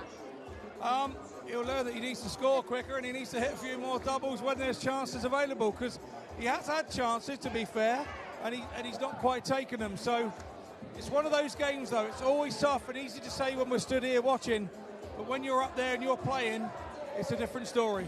Well, let's see if Jelle Klaassen can complete his mission to take another step towards that final after 17 years. They've changed the dartboard behind me. There was a little blood on it before, so we'll be with a cleaner darts board now.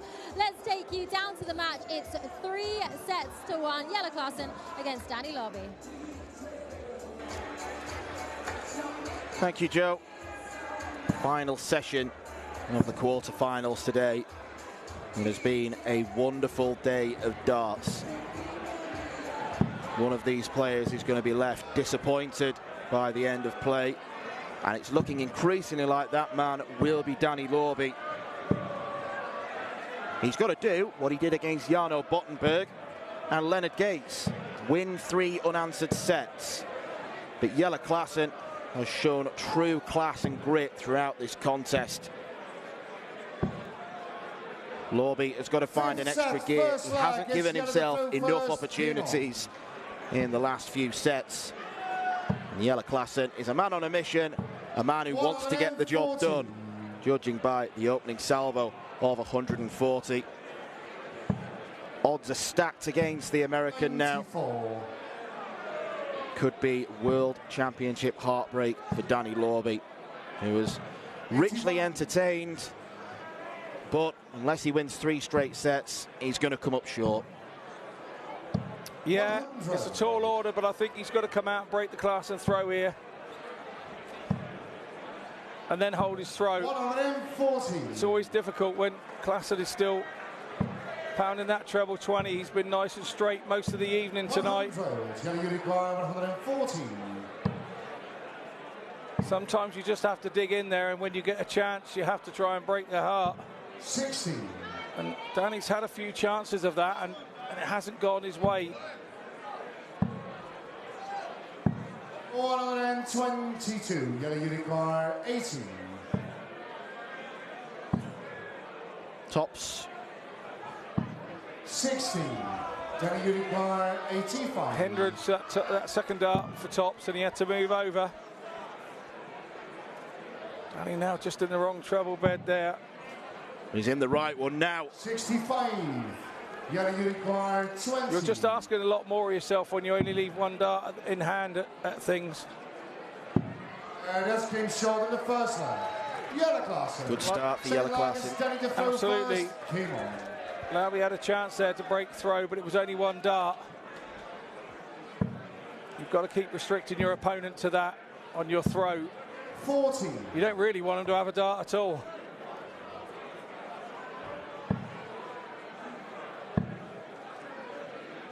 96. It's pretty warm in here again tonight, I think. With the amount of bodies we've got in here, it's something that's going to have to be expected over the weekend. I think it's going to not just hot up on the hockey, it's going to heat up out in the auditorium. And could it be a survival of the fittest? Well, you can see the shiny brows of both of our players. 47.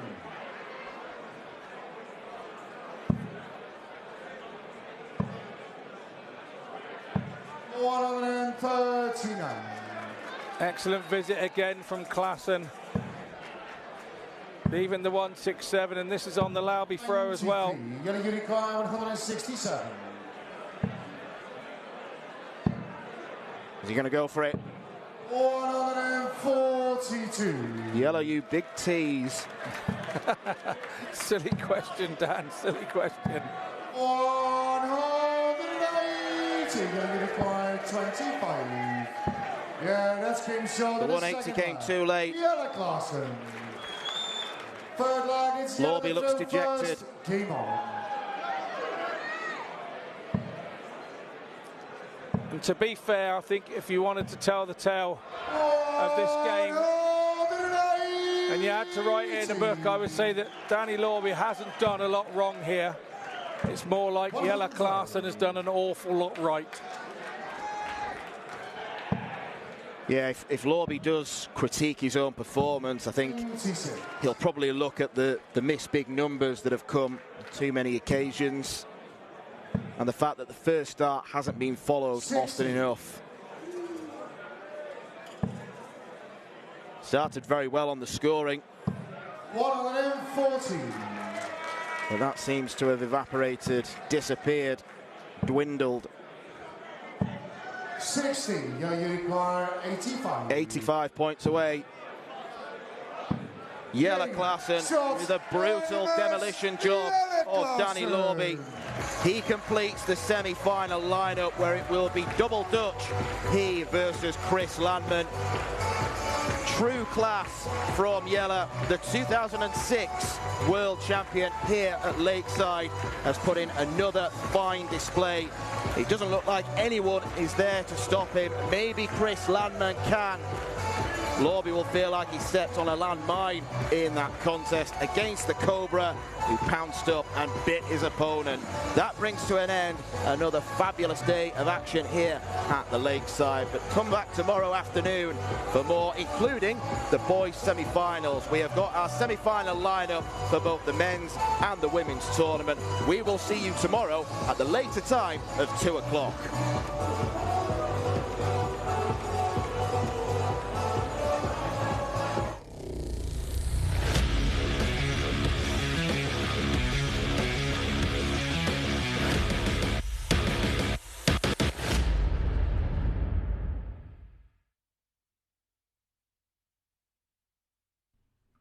This program is brought to you by Benji Marine Engine Repair and Trading, specialized in Wärtsilä engines with a 24-hour-a-day, high-quality, worldwide service.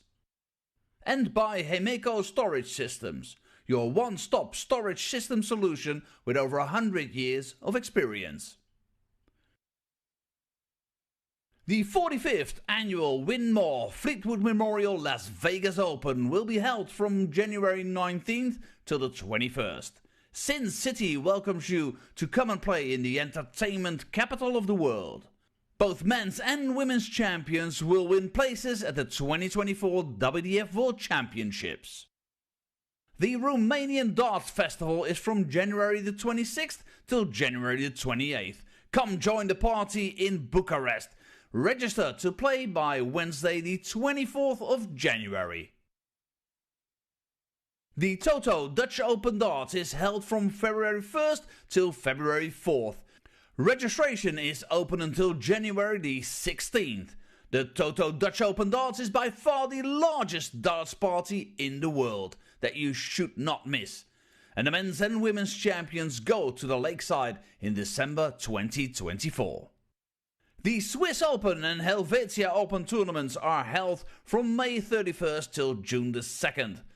One of the longest running tournaments in Europe invites you to join them in the most beautiful surroundings you'll find in Europe. The Swedish Open and Masters is held from August 16th till 18th. A popular tournament for many of Europe's best aerosmiths. For more information on each of these tournaments, go to the link in the description. A special thank you to our tournament sponsors Winmau, A&G Travel Group, iDarts, Dart Connect, CT1 and Quiff.